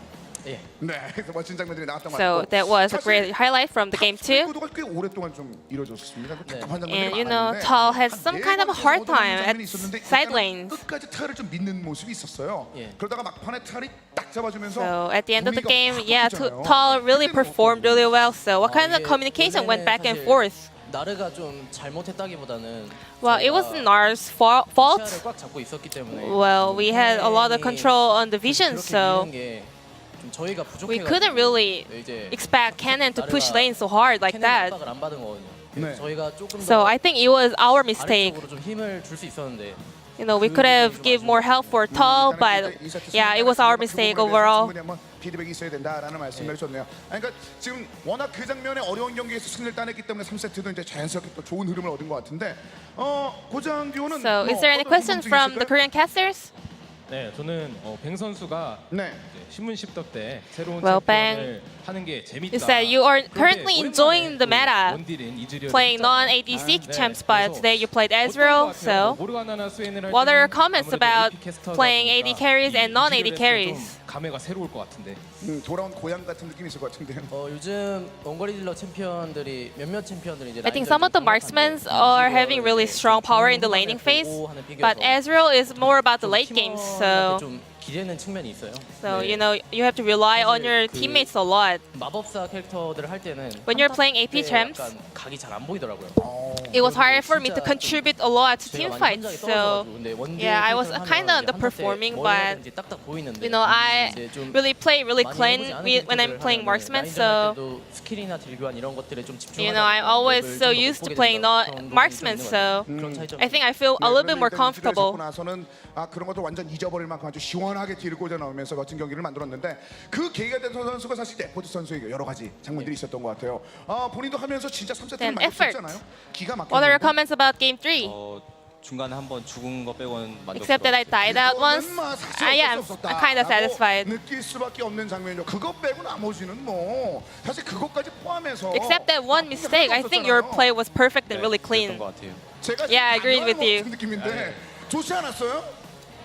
네, 굉장히 좋았던 것 같은데 안 좋았어요? And even all the fans agree with you. 굉장히 좋았습니다. 그렇잖아요. And the Korean casters. 최고였어요. 이런 거가 막 나오는데, 이런 배달이 막 나오는데 이게 안 좋아요? 좋아요. 좋죠? I like that. 네. 이 장면부터 시작해서 종장면이 엄청 많아가지고 우린 보면 와 정말 처음에는 그라가스 서폿에 대해서 막 약간 before going to games, yeah, we kind of doubted about support Gragas, but your play kind of proved it that it was a very viable pick. 예? 예. 예? 물어볼까요? 네. Any questions? 그라가스 서폿이 사실 쿨감에 굉장히 집착하는 부분도 있거든요, 에포트 선수. Well, 근데 아이오니아의 신을 안 하고 기동신을 Gragas support. 상대가 I thought you would have gone for the cooldown boots, but you actually went for other boots. 게임이 힘들어질 수 있을 것 Well, I saw Pyke roaming a lot, so I kind of just wanted to follow him. 아이오니아 신이 정석인데. Well, yeah, standard is the cooldown boots, but yeah, I tried some new builds today. 굉장히 많이 달라진 것 같아요. 특히 워낙 SKT가 가지고 있었던 그 든든한 이미지에 더해져서 워낙 요즘에는 유연한 모습들을 많이 보여주니까 다음에 SKT는 어떨까, 그 다음에 SKT는 어떨까라는 기대치가 저절로 올라가는 것 같거든요. 그만큼 굉장히 좋았던 것 같아요. That kind of flexibility on your item build is the kind of give strength to SK Telecom. 기대치가 올라가고 있다고 하셔가지고. 올라가고 있잖아요, 그렇죠? 저만 올리고 있는 거예요 지금? The fans are expecting a lot more from you guys. 왜 대답을 안 해줘요? 올리고 있죠? 네. 자 이렇게 되면서 멋진 2대1 승리를 따냈는데 오늘 또 사실 기념해야 될 경기가 하나 더 있습니다. Well, and we have another occasion to celebrate today. 팬 여러분과 함께 지켜보시고 페이커 선수가 오늘 LCK 400전이에요. Faker had his 400th match in LCK today, so let's bring him up to the stage. 박수 부탁드릴게요.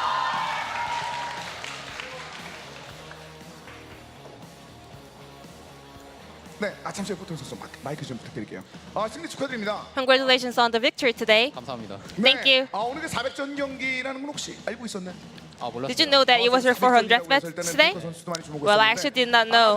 갈리오 정말 뭐 이런 딜이 나와도 되나라고 싶을 정도로 아주 강력한 딜과 As in Galio, you put a lot of damage in game 3. So how was game overall? 경기 지고 나서 조금 느낌이 안 좋았는데 그래도 Well, after losing out the first set, I was feeling a little bit worried, but it's really relieving that we picked up the victory in the end. 회사에 전화해가지고 월차를 내신 분들이 점점 늘어나고 있었어요. 그래서 오늘 이 월차 내신 분이 있었잖아요. A lot of fans are still 여기 계셨네요. watching the game out here, even though it's really late in the night.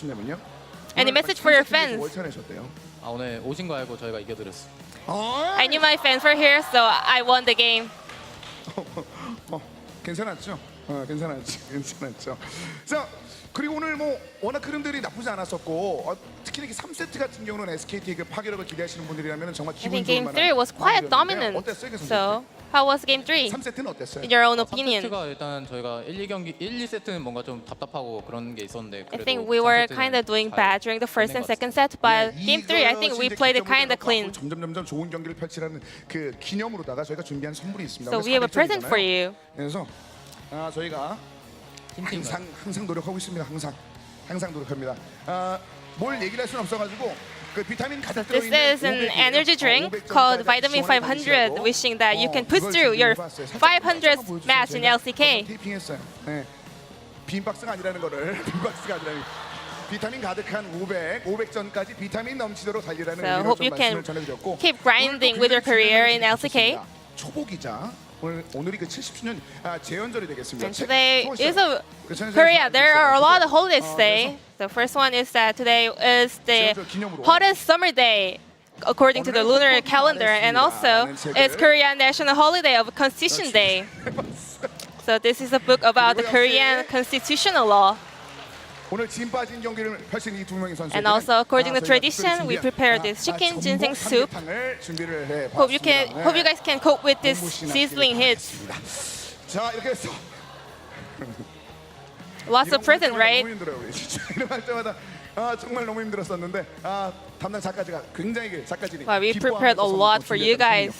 자, 이제 오늘 팬 여러분께 함께하셨는데 와, 다음 경기가 또 기가 막힌 경기가 기다리고 있어요. And your next opponent will be KT Roaster. 가자라고 이제 팬 여러분께서 얘기해 주셨는데. KT전을 또 기다리고 있습니다. 그런데 지난번에도 KT전을 딱 하면서 막 분위기가 막 You guys did pick a victory against them last time. 어떻게 보면 약간 그 마지노선을 뛰어넘은 그런 느낌이 있었거든요. And today you guys were performing fairly well. So any last message? 올라가고 있는 것 같은데 어떻습니까? 믿어도 되겠습니까, SKT? Can you trust in SKT? We will do our best. 네, 이한나게 묵직한 느낌이 있었고요. 에포트 선수도 잠시 An effort. 좀 얘기를 해주시면요. 에포트 선수 이제 굉장히 겸손한 느낌도 많고 아무래도 좀 후배다 보니까 You're always humble and you're really quiet, but 조심조심 얘기하는데 any other message for your fans? 묵직한 술통 한 방을 던져드렸잖아요. 팬 여러분께 한 말씀해 주신다면요. 일단 오늘 이겼고 이제 다음 경기만 We'll 이기면 pick a victory today. If we win our next match, I think we are close to making a revival. So please keep cheering for us. Thank you. 자, 끝으로 오늘 400전이자 기쁜 승리로 마감됐던 페이커. And lastly, Faker. 네, 저희가 이제 한 판 한 판이 완전 생사의 갈림길인데 Every single series is so important for us. 다음 경기 반드시 이기도록 So I'm gonna make sure to win our next match. 다음 경기 지더라도 다음 경기 Well, but even though we lose, 남은 경기들은 다 이기도록 we're gonna make sure to win the rest of the series. So keep supporting for us. Thank you. 조심스럽게만 드러냈었던 세 분의 선수가 남았습니다. 늦은 시간이었습니다. 지금 벌써 그 11시 10분이 It is really late in the night, and it was a very meaningful day for SK Telecoms, and they picked up 2-1 victory against MVP today. And I will pass it back to our casters. Thank you. 큰 박수 부탁드리겠습니다.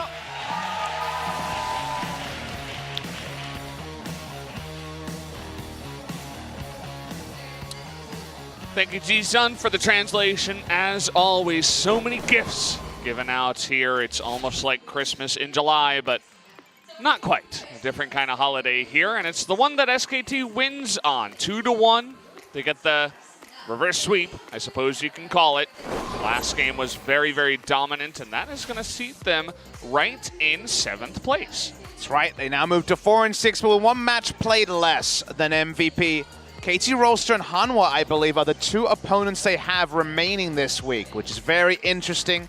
Both of them around the pack and also the ones above them. So maybe they're actually going up the rankings one by one. So they had the Telecom war. We actually have a sick match day on the 19th. Hanwha Life against Griffin after their second loss. And then the Telecom war close out the day on Thursday at OGN. And then OGN also SKT versus Hanwha Life on Saturday. SKT, it's kind of put up or shut up week. If they can go 3-0 this week, they have a real chance of turning around what was a horror start for them if they drop 2 series against KT and Hanwha Life, which, as it looks like now, as it looks like based on the season, you would say they don't come into favorites on either, then it's going to be a struggle for them. So it must be exciting then that they picked up the win today, and now to some degree, they do hold their fates in their own hands. I like the way that Bang put it. They were like, do you think you can win up against KT? He's like, we're going to do our best. We're going to do our absolute best. And I mean, I feel bad, but I think that KT watched today and they're like, okay, let's ban Ezreal or pick it away. Ban Galio, and effort sometimes pops off, but it's Deft and Mata and we can beat him. So I'm definitely favoring KT to take the 2-0 in that one. But hey, I mean, SKT, the slow climb back, we mentioned it before, they got to beat the next best team into the next best team. This is the time to start the climb or you're never going to have it. They clawed it back to 4th in spring season. Again, possible here. You're already talking about KT making adaptations and shutting them down. It was a huge upset when SKT beat KT in the first round robin. Who's to say it doesn't happen again? Yeah, Yeah, we never know. So, guys, thank you once again for watching. That's going to do it for us on the show tonight, as always. Make sure to tune into LCK. We'll be on every day of the week, 6 days in a row after today. SKT will have Friday as well. But until then, we'll see you guys next time.